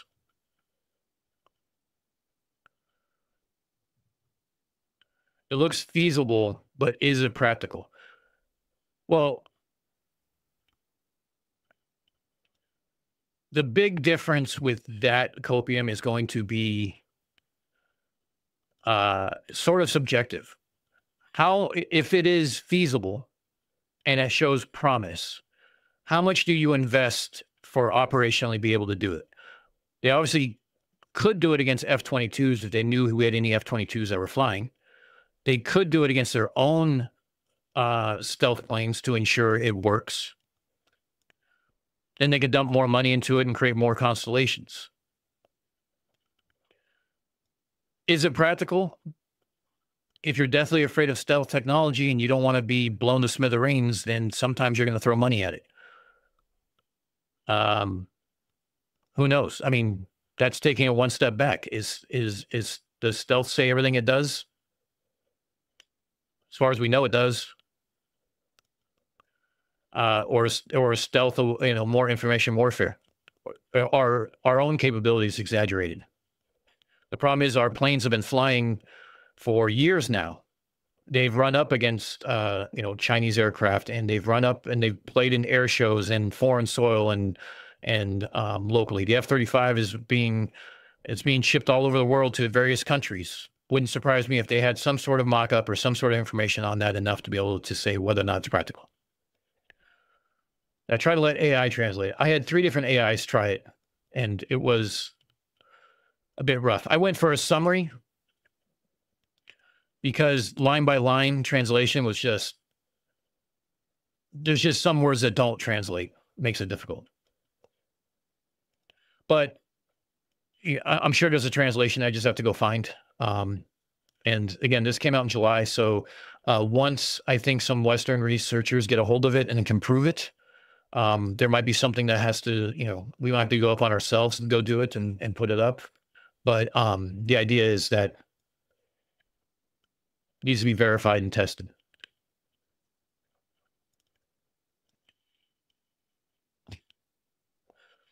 Probably's like, hey, I'm 70 now. I wouldn't know what to do with the female Mandarin type anymore.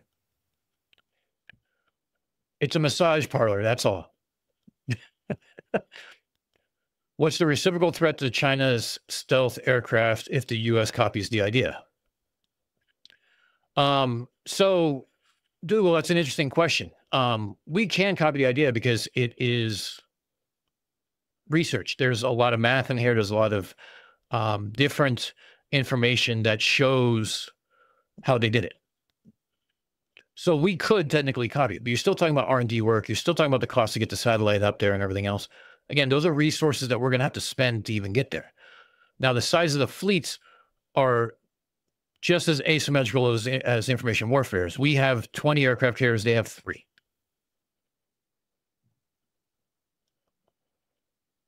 So China is developing stealth. They came out with the, what is it? They have the F-20.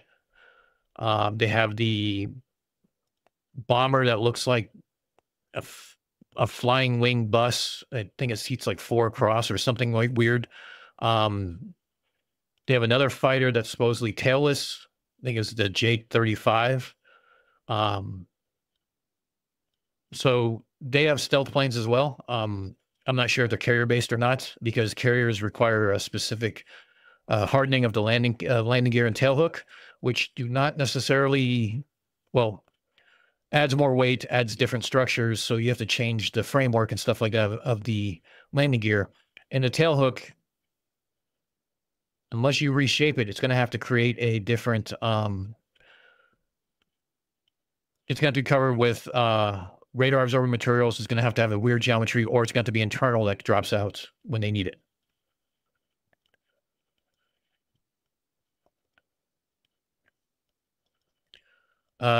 Isn't the Space Force objective developing a system to take out enemy satellites? Absolutely. And Rob, you're actually talking about the U.S. Navy actually works with the Space Force on that because you can use an Aegis destroyer with a vertical launch system and the SM-3 interceptor to take out a satellite in LEO. But that's an escalation. That's not a deterrent. It's a deterrent now, but it's not stopping now. Blank checks work magic. Yeah, well, that's true.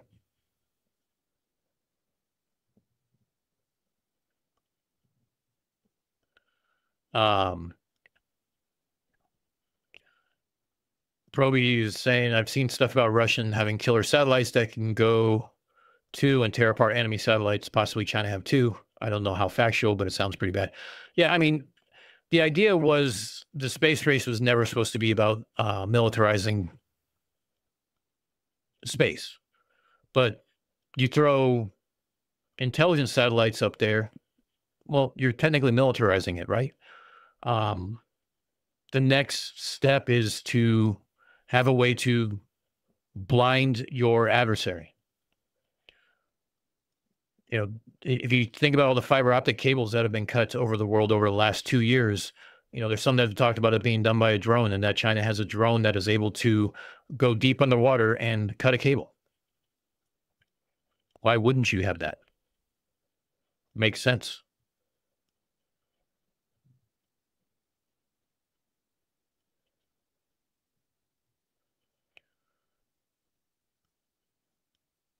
The wings over the Rockies have the AV-8B Harrier II on display now.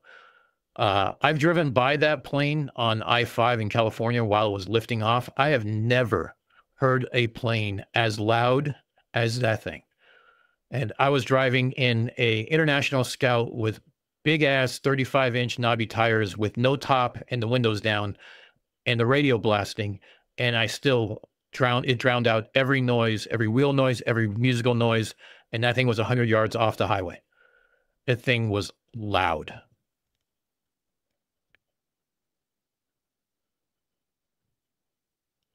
Space Force was here in Colorado. Yeah, they moved to, what, Alabama now?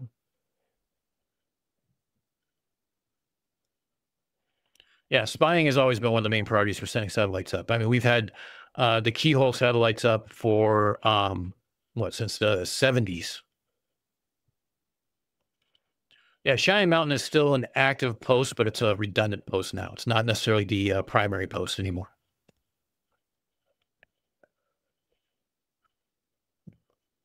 But that's getting into politics, and we don't want to discuss politics because that'll start something stupid.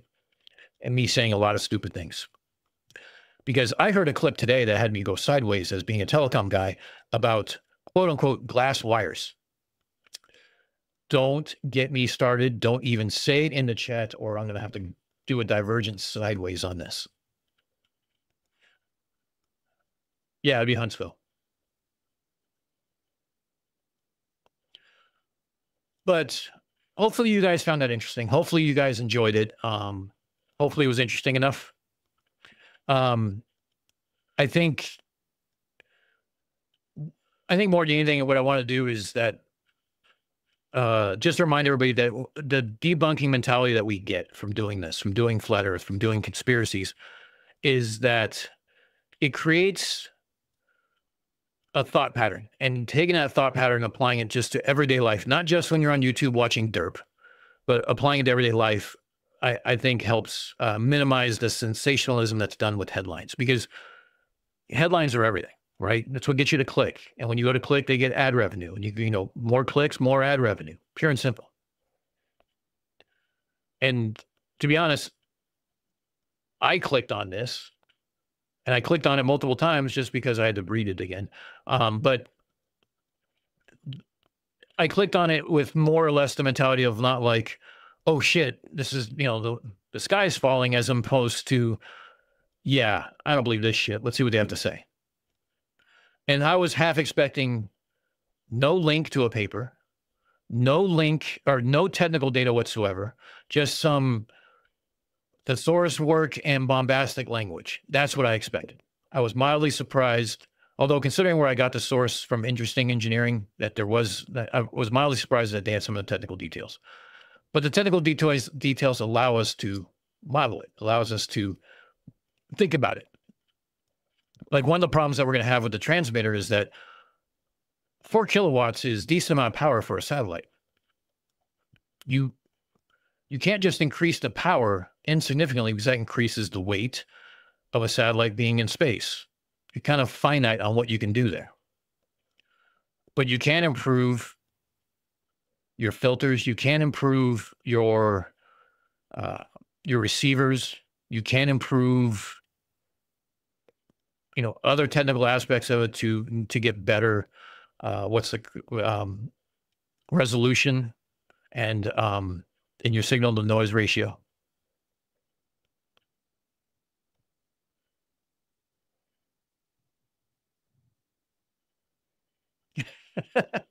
Well, way to go, Cope. Yeah, and I don't think I've heard that one before. I will say this, that some of the information that came out today about from Jaren and stuff like that. This whole setup is weird right now. I'm still getting used to it. I apologize. The idea that some of the stuff that Jaren was said on Jaren's channel with the denial and you should have done this and where's your ticket and all this other stupid horseshit was just a mass amount of cope. And it was entertaining, to say the least, if it wasn't so goddamn sad and infuriating at the same time. Because what makes it infuriating is the fact that it's just outright denial. We can't know. We don't know. It's all fake. I have no proof that it's fake, but it's all fake. Pure and simple.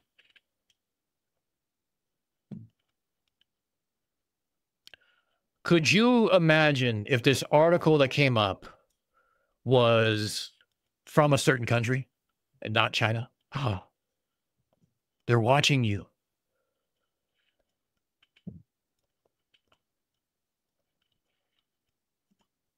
I saw a video recently. I'll have to see if I can find it. About resolution of intelligence satellites. Now, obviously, there's going to be a disconnect between stated resolution as well as actual resolution, right?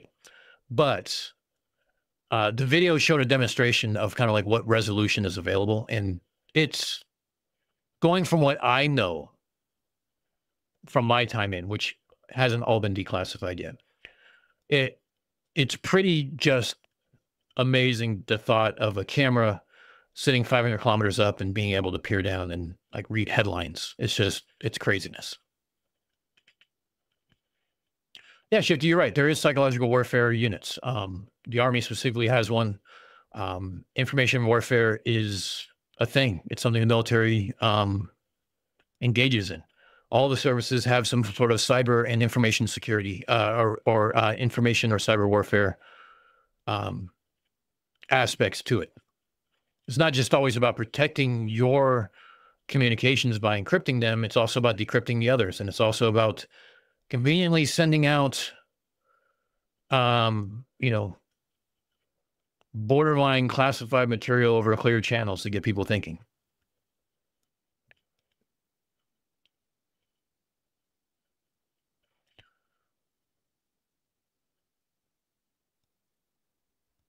But yeah, I agree. It's going to be mostly propaganda, I think. But I think the physics is sound, and I do think that it's going to be.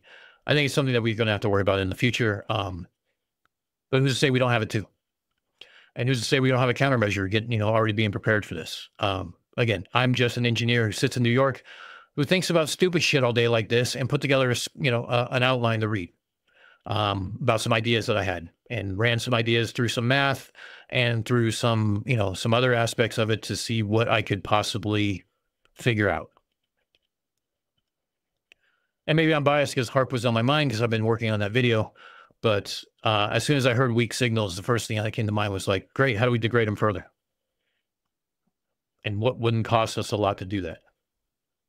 Not that $10 billion isn't a lot of money, but when you consider the cost of some of these next gen aircraft, it's a different story entirely.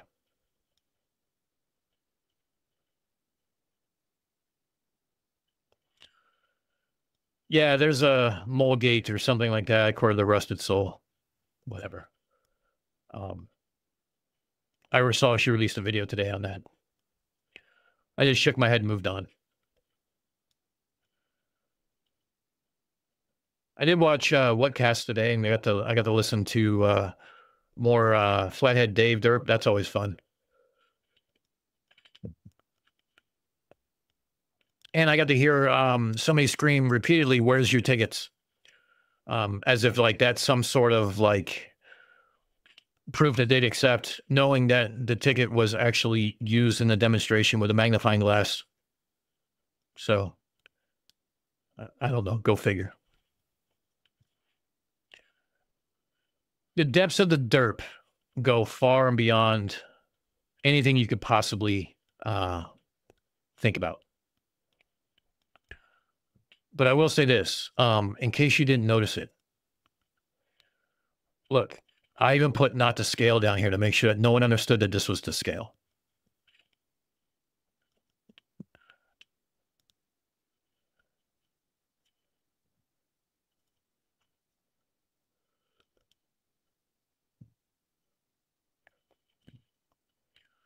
Yeah, probably you and me both.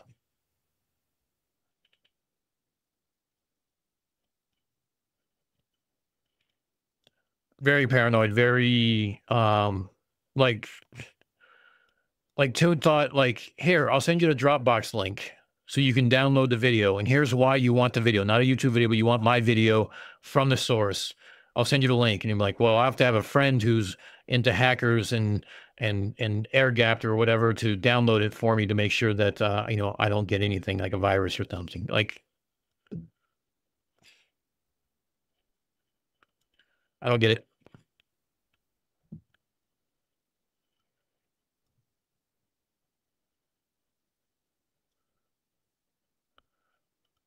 Monkey, I'm glad you admit that.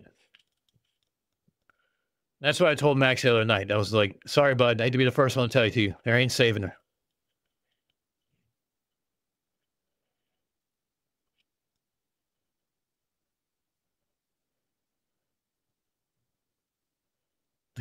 Exactly, Lindsay. I had hope at the beginning, but it faded fast.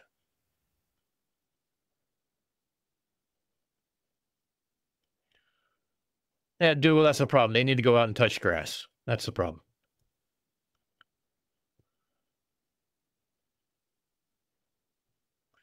It's all dirt. I tell you what, I'm gonna put up a CMS video real quick. I need to go get a refill, and I need to ask the Munchkin to take the fur ball outside for a quick walk here. So, first person to write a CMS song they want to listen to, and I'll play it.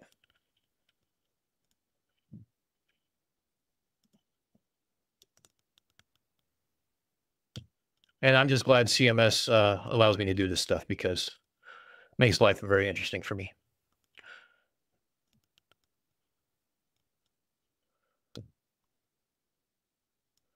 Move this down over here.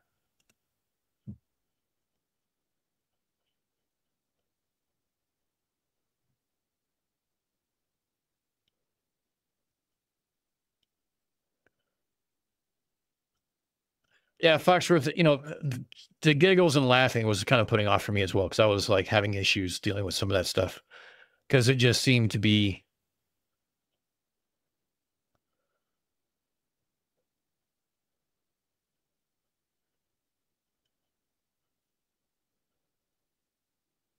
Oh, thanks.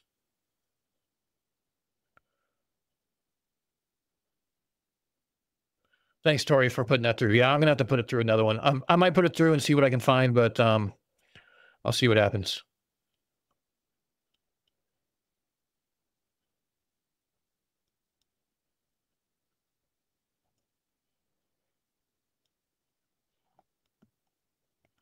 Someone sent me some previous questions. Rob, you asked if the tracked aircraft banked to turn, wouldn't it disappear? Yeah, that's actually one of the things. But unless they're most of the time they're going, and unless they're engaged, it's going to be I hate to use the term level flight because they got to get there. So that's about it.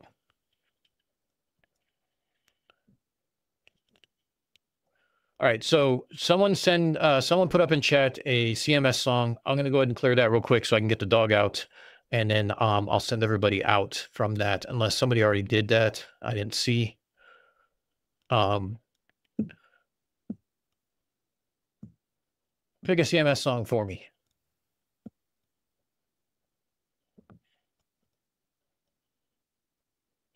Cygnus, not wrong. And the other question I had was, the array reminds me of a shortwave station in New Brunswick and Nova Scotia border. I'll have to talk to CSA about that offline because I'm curious to see what it is. Bro tune? Humbly bro? Okay. All right. Let's... Lindsay, you're too late, unfortunately. And that's also because I don't want to listen to Dick Wayne. I haven't seen him in months and I've never been happier. I don't know what to say to that. So, all right, let's do this. And I'll be back, in a moment. It's Whitson, gets it, step into the mic, bro, talking flat earth, get ready for the hype, bro, aced algebra in school, honors too, bro, gravity's a lie, yeah, I'm in the zone, bro, electrostatics, that's the real deal, bro, they say the earth's a globe, but that ain't right, bro, I'm the best flat earth debater, bro, humbly, opposition ain't on my level, so, but let's not get too technical, bro, this is so funny, you're getting crushed, bro, I'm schooling you, bro, you are literally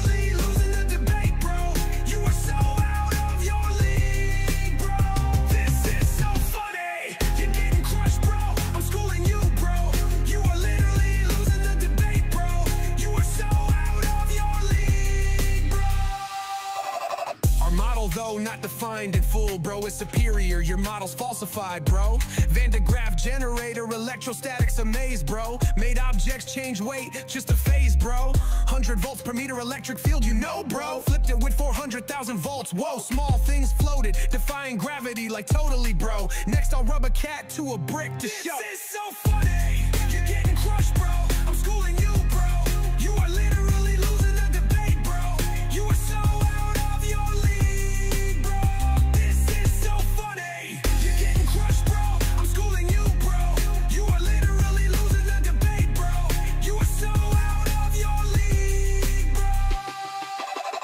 MC Tune and Globers, you can't deny it, bro.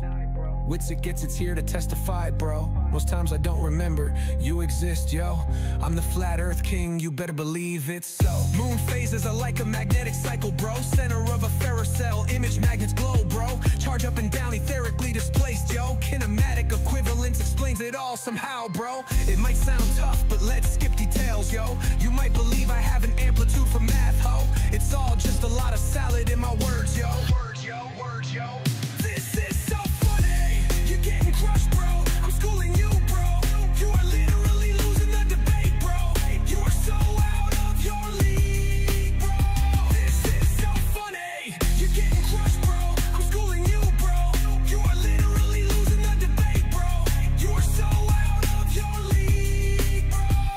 what happened is they brought in Einstein to totally save their physics redefined, to flip physics all on its head, bro, to keep Earth moving around the sun, you know.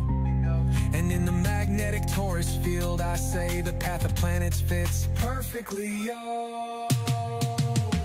This is so funny, you're getting crushed, bro. I'm schooling you, bro. You are literally losing the debate, bro. You are so out of your league, bro. This is so funny, you're getting crushed, bro. I'm schooling you, bro. You are literally losing the debate, bro. You are so out of your league, bro.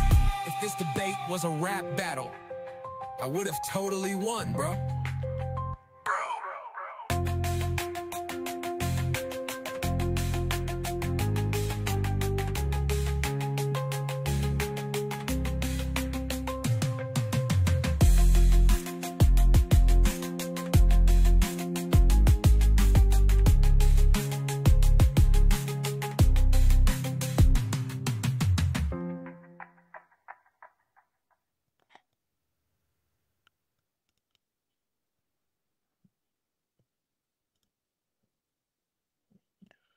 All right. Are those handcuffs, bro? Is that your wife leaving you, bro? I think CMS needs to write a new song for Humbly, bro. Yeah, I had to take off that shirt. It was getting hot. I have the heat turned up because it was cold today and I don't like the rain. So go figure.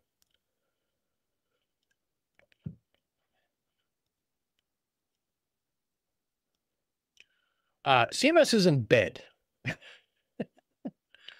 because time zones are a thing.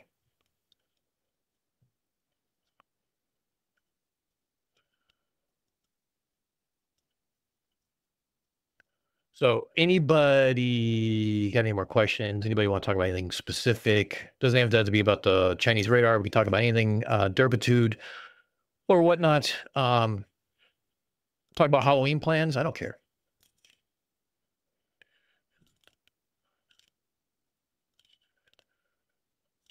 Are those for Halloween, CK, or other uses? Inquiring minds want to know. By the way, the furry ones don't necessarily always set the intimidating factor too much. Both. Just kidding. I have a Halloween party this weekend that I'm going to with Olivia. I do not know what she's going as, but she apparently has everything she needs for her costume, which is a plus in my book. I got my costume. This shirt is actually a hint as far as what I will be going as.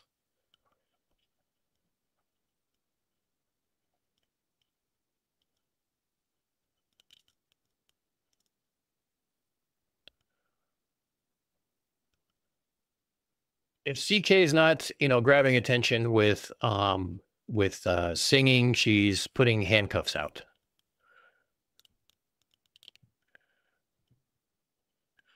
Oh, that's right. She wanted to dress you up. She wanted you to dress up as SWAT. I wore my uniform one year, and I still have my uniforms my time in the service. I only dressed up a couple years recently. You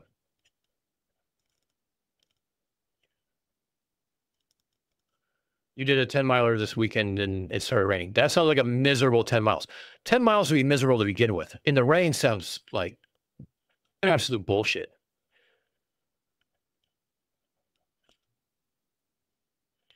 I used to have a real cop's handcuffs at one point. Don't ask how I got them. I was a bit of a wild child.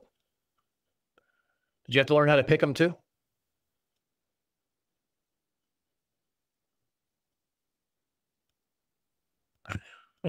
Rob, you're not wrong. 364 days a year, we tell kids, don't bug the neighbors. Don't take candy from strangers. But one night a year, after dark, all the kids go do that and call it fun. Yeah, I'm not a big fan of trick or treat. I've taken Olivia to go do trick or treat. We live near base housing, which is always a plus because base housing is they usually have garage adult trick or treating with shot glasses, which is fun when you're walking, not driving. So that'll be that's always interesting. This year, she's been doing trick or treating around her her mom's house. Last year, what'd she do last year? Oh, yeah, that's right. She wore an actual pumpkin on her head. Carved out a big ass pumpkin and wore it on her head. I ended up carrying it home at the end, but it was good. It was a good thing. She liked it.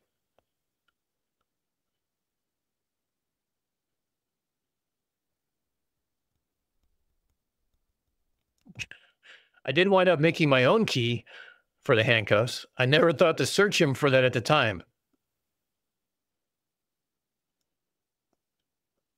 It's a statute of limitations on that. It was between SWAT or Ivana misbehave. What are you so cool about? Oh, you wore a pumpkin on your head. What are you going as this year? It's corny, so you're not going to tell me. Okay, well, it's corny, whatever it is. Oh, is it from Bro? Yeah. Oh, okay. It looks cool, but it's corny. Huh? You have wings? I'll tell you all about it later. How's that? Yeah, I'll be going as Ferris Bueller for our party because why not?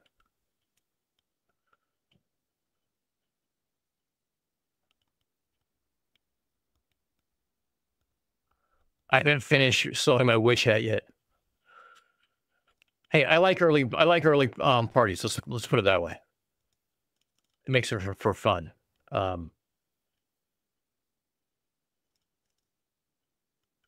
few years ago, I dressed up as Monty Python and the Holy Grail Black Knight. Oh, did you use cardboard for that? Plastic or what?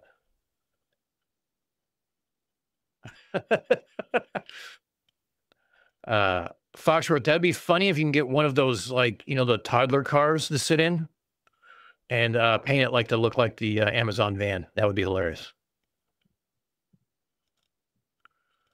When I had dreads, I was a pirate. It was hot as fuck. Yeah, well, I could see that.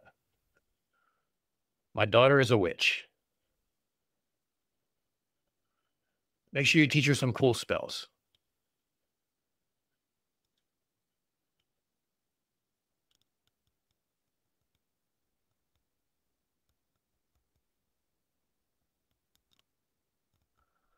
Yeah, when you let the kiddo pick, you're kind of open up to all sorts of interesting references that may or may not work for you. What you had in mind, let's put it that way. Surprises are in store when that happens.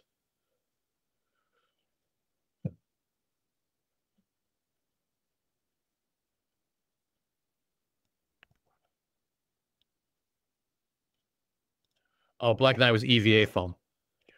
Cutting that shit sucks.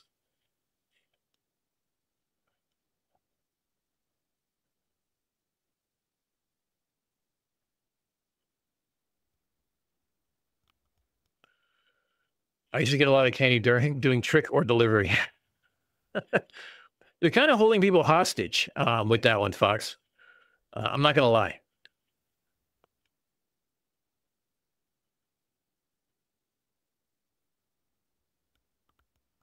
Yeah, I've never been really big on Halloween. There's a lot of houses around me that go like all out. And I've never, and look, let me put it this way. I've never been one for holidays to begin with. Even my own birthday, I'm just like, whatever. I don't care. Let's do cupcakes. Let's go out to dinner. I don't care. I try to make it very, I'm just not a big holiday person just because, yeah, growing up, it's like my mom was spending a lot of time working and stuff like that. So I had 2 houses to go to. It just made holidays are always complicated. It was more stress than it was worth as far as I was concerned. So it inherently kind of grew that way in my head and made it a lot more difficult to enjoy. And generally speaking, Halloween was just basically the one night to misbehave.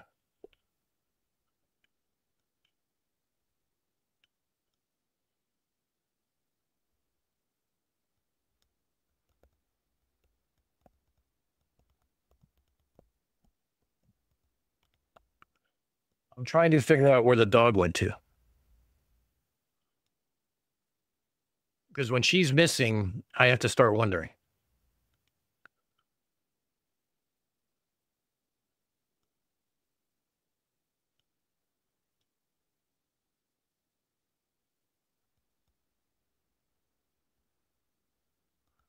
I used to make the mistake of allowing my kids a choice of 3 options for their birthdays. All interesting, but the big M one, and sadly, they'd always choose that stupid joint. That's kids for you. That's what it is.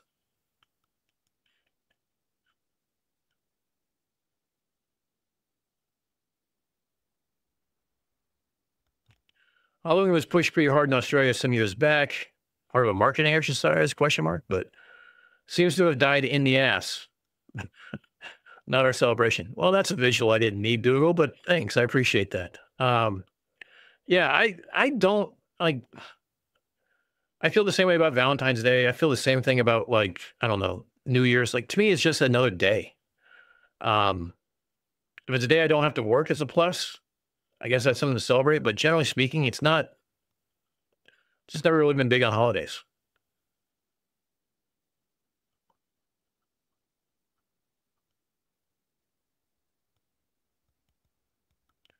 I think Halloween is great for kids. Adults who love it tend to be people you never get Christmas presents from. That's that's all right. That's funny. I'll take that.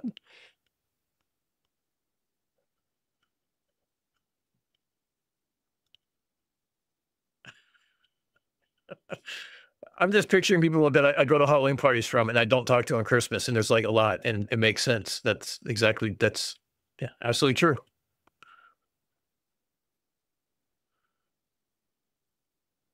I do have one friend. His family goes all out for him and his wife, and he's got 2 girls, and one of them is a year or 2 younger than Olivia, and they go all out every holiday, and that's mostly because his wife loves every holiday. So they do everything all the time. So they have a huge Halloween get up. They have lights on everything for Christmas. Um, yeah, it's funny. I'm not that guy though. Like I'm not the guy who's going to go put up lights. So like me, the lights will be up year round. Now, because if I was going to do it, I'd be like, look, lights just stand up year round, but every year I'll play a different song and I'll sync the lights out and I'll do the engineering part of it. 'Cause to me, that's fun. And like when you see the Christmas lights going off to like Carol the Bells or whatever, and or Sarajevo from Trans Siberian Orchestra, that would be me. But in the meantime, yeah, just to take them up, put them down, not high on my list. Unless there's something specifically I'm getting out of it, not high on my list.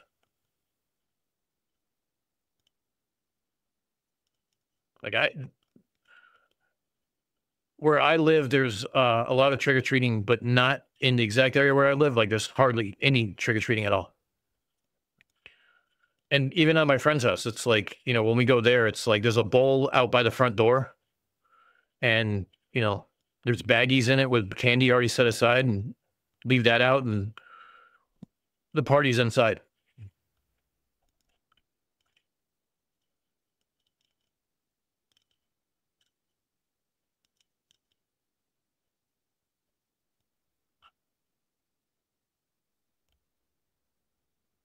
I'd rather be a Halloween adult over a Disney adult. Unfortunately, I have to play both. Not so much anymore with the Disney, but I had to play both at one point.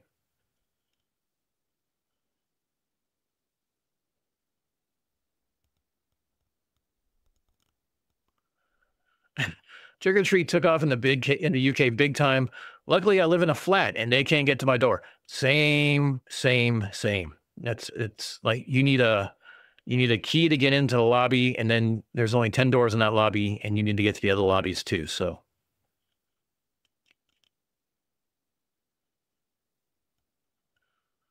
although there is a headless horseman hayride up here that is supposed to be like, I don't know, Hollywood level effects, but it's like $80 a ticket. And I'm like, nah, I think I'll pass.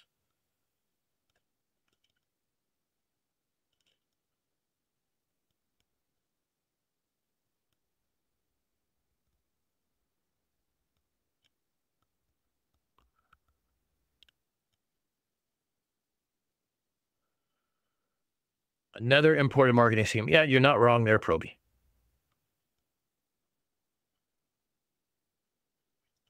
Well, Ash, that's why you got to turn around and do adult pranks then.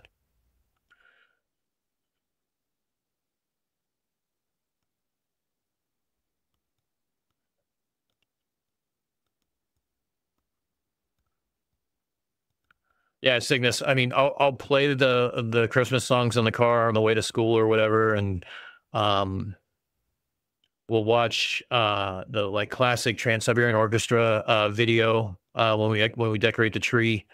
We'll put on a Yule log on Christmas morning when with some kind of Christmas music in the background while we're opening gifts in the morning. But that's kind of it. She's a teenager. We're gonna go our separate ways by lunchtime.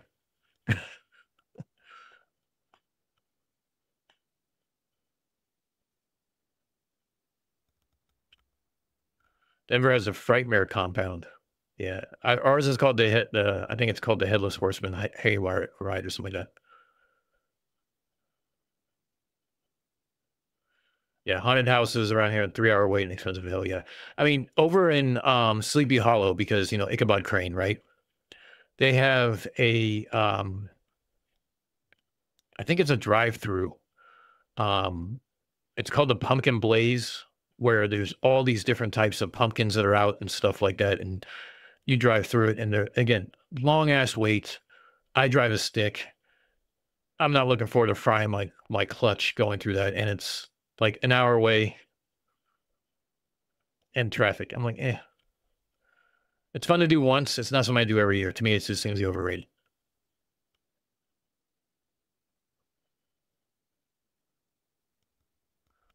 Where I live, we have no street lights except in downtown Hilo or Kona. So all the kids head for the malls or red neighborhoods in those areas. Yeah, that's fair. I used to live further out in the rural area. That's what we would do. We would just drive 20 minutes into the mall and I think I got pictures somewhere. Hold on. These are pictures I wouldn't mind showing because let me see if I can find them real quick.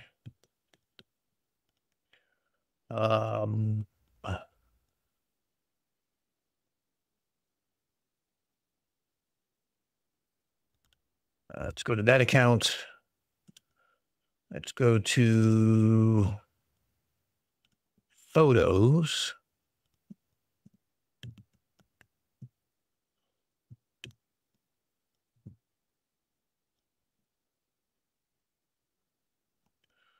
Here we go. Let's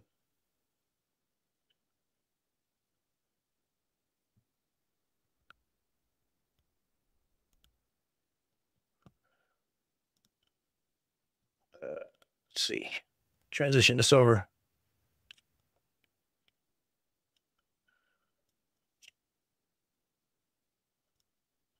Yes, Proby, that's exactly what I mean. The good thing about Halloween is it keeps Christmas stuff off the shelves till November. Rob, I wish they Home Depot already has trees out, so fuck them very much. They've had it out for a week, so I hate them. Here's Liv when she was like 4, as a dinosaur. And then when it got too hot, she started getting less happy. Hold on, let's. Let me do this. And then of course you got to stop halfway and eat. So, yeah. So that was 10 years ago now.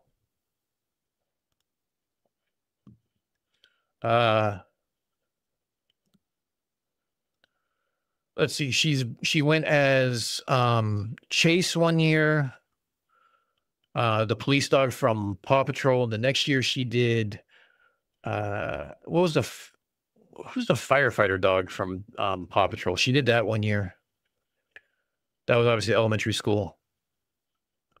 Let's see.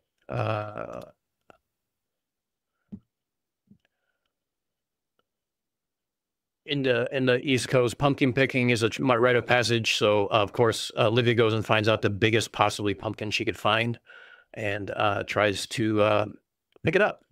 So yeah, that's always fun.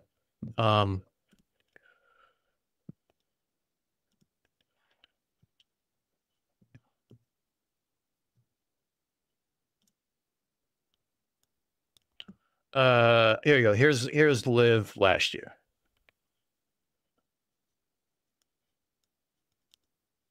So she cut her pumpkin as her favorite emoji.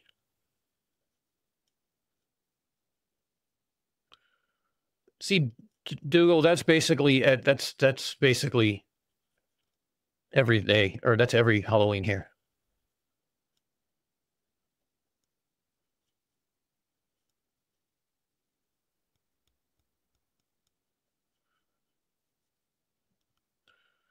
And I'm not gonna lie, that pumpkin was heavy.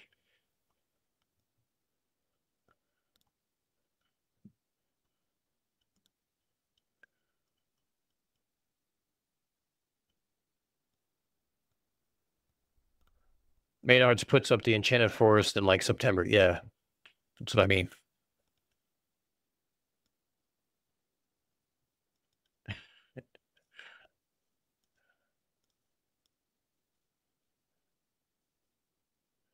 Oh yeah, and she went as a when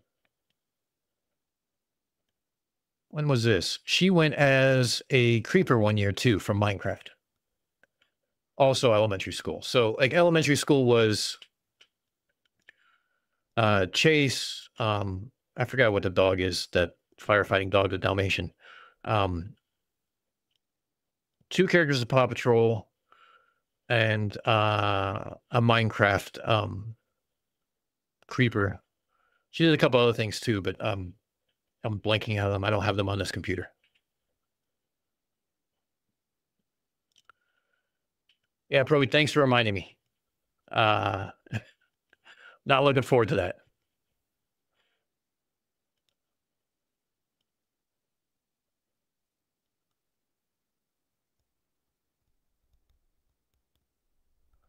My parents did a homemade costume. That was a hobo that won best original outfit at a Halloween costume contest and came in second overall. To be honest, I never really did trick or treating. I sometimes did, but I didn't like dressing up. I didn't like trying to come up with ideas. Since the time I usually volunteered during those times, either to hand out candy or to, I don't know, do anything else but trick or treating. I had a twin sister though, so she liked dressing up and used to do that stuff. So she'd bring home enough candy for both of us.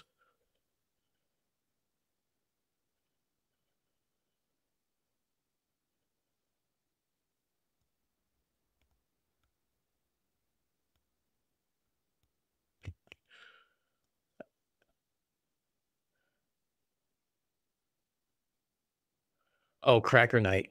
Are those the things that you pull them apart and they are like firecrackers and like they pop or something?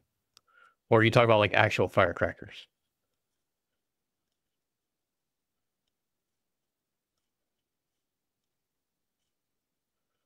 What's a finger or hand or two matter compared to all that fun?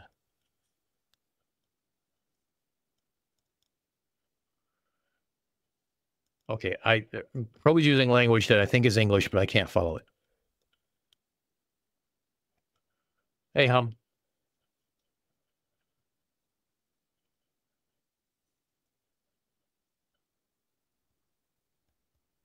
Oh, okay. You're talking about regular firecrackers. Okay.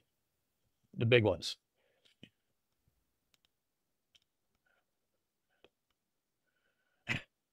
Yeah, probably you understand my stress. I only have one. You had three. You have a saint mentality then to still be alive. One runs me ragged. Um, I couldn't imagine two or three for that matter. I can picture myself being a lot more gray or a lot more bald and a lot more tired. Having one allows me to still be useful and still get to be a kid for the most part. Let's see. I want to look at something real quick. And we'll go ahead and shut it down. Marco! Okay, everybody's so far gone now. Hold on, let me mute that. Log in. Oh, shit.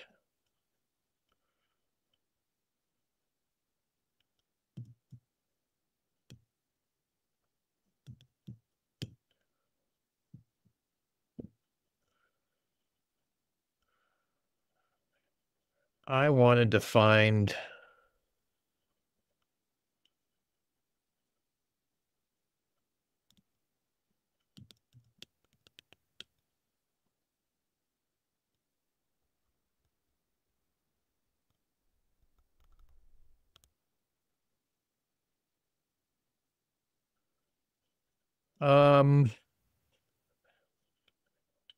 She's not streaming. Okay. I was going to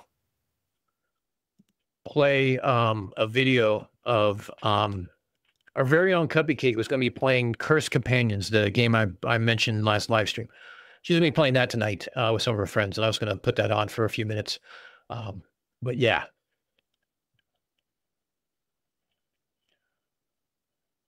Bungers were the Big Bang ones. Okay, thank you for the translation. I assume that's what it was, but I'm like, well, I don't know. I plan on selling reusable Christmas crackers. Okay, that might work. Marcus, you had 3 too. Youngest is now 25. Yeah, they got 11 years on me then.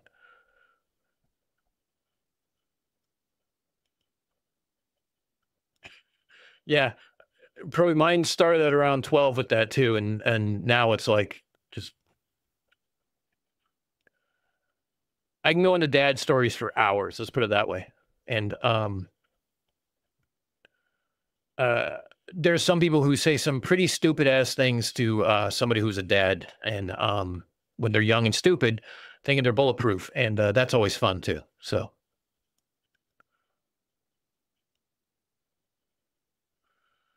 Yeah, Aldebaran, I'm the same way. It's like I'm big on Christmas and getting gifts for everybody, but I don't do the whole church and hymns thing and stuff like that. It's like, you know what? That's somebody else's routine. That's fine. I can play along with it, but to me, it's about getting gifts for people and watching their faces and stuff like that. And it's and like the Munchkin and I have our own traditions that we do. So every other year I have her on Christmas Day, so I'll pick her up on Christmas night, and then off years I have her on. I'll pick her up on like the 23rd. So Christmas Eve on the 24th is our Christmas Day, so we treat that morning like Christmas. So if I typically have to work, I take the day off. We treat that like Christmas, and then I drop her off at her mom's that night. So we alternate years on that. So it's always like, our traditions are, the Yule log, because, we're in the Northeast. So usually there's snow or at least wet ground. We have the tree up and stuff like that. So I'll probably post pictures in Discord because Olivia wants to go overboard with decorating this year. Which again, I don't mind if she's doing it. When I have to do it, that's when it gets it gets half-assed really quickly.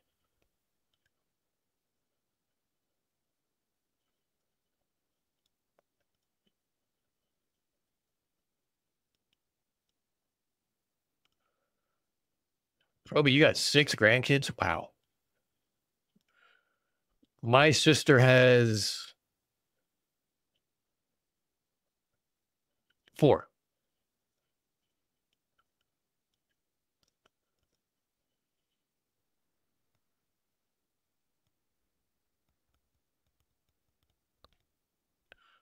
Okay, so if a bunger went off in your hand, you either lost fingers or left your hand ringing like a bell. That's a bunger. Okay. So the key is definitely don't close your hand around it. Leave it open, and hopefully you don't lose a finger. That sounds about par for the course.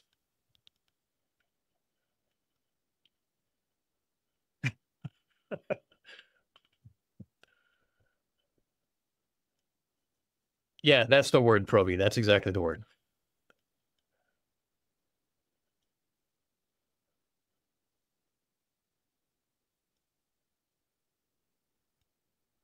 Yeah, Marcus, I'm not gonna lie, that was kind of like a rough thing, but the idea to me was that it doesn't matter what day we celebrate. I'm not big. To me, it doesn't have to be like if Olivia's at her mom's because it's her birthday and it's on a Wednesday and that's the week her mom has her on a Wednesday. You know, I get her either the day before or day after. I can do that. I mean, growing up in my house, like my parents were divorced when I was very young. So I always did Christmas Eve at my dad's and then Christmas at my mom's. So we would do Christmas Eve dinner and open up gifts. My mom would pick us up and we would go either back home or to a family member's house on Christmas night. And then we'd open gifts there during the day or, Christmas morning. So to me, it wasn't, it was never really about the day. It was just about, who you're with. But I'm not gonna lie, that first year was a little rough because it was like the idea of like, well, when am I going to get her and what are we going to do kind of mentality. So that was different for me. I think was just the whole, like being responsible for everything and trying to make it, for sake of the word, normal for her.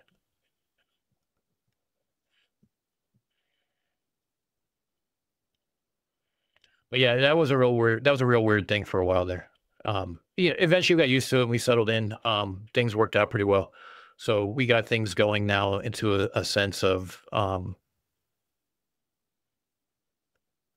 who does what, who does when, stuff like that. So Olivia doesn't seem to mind. She seems to enjoy it. She she helps out with the decorating, so I don't have to do it all, which is great. But to like Rob's point, I also have a flat, so I don't have to worry about the whole house kind of mentality. Nor am I real keen to go back to the house environment per se, because that requires a lot of work. Hi, what are you doing? Remy came over to paw me and say hi. My apologies.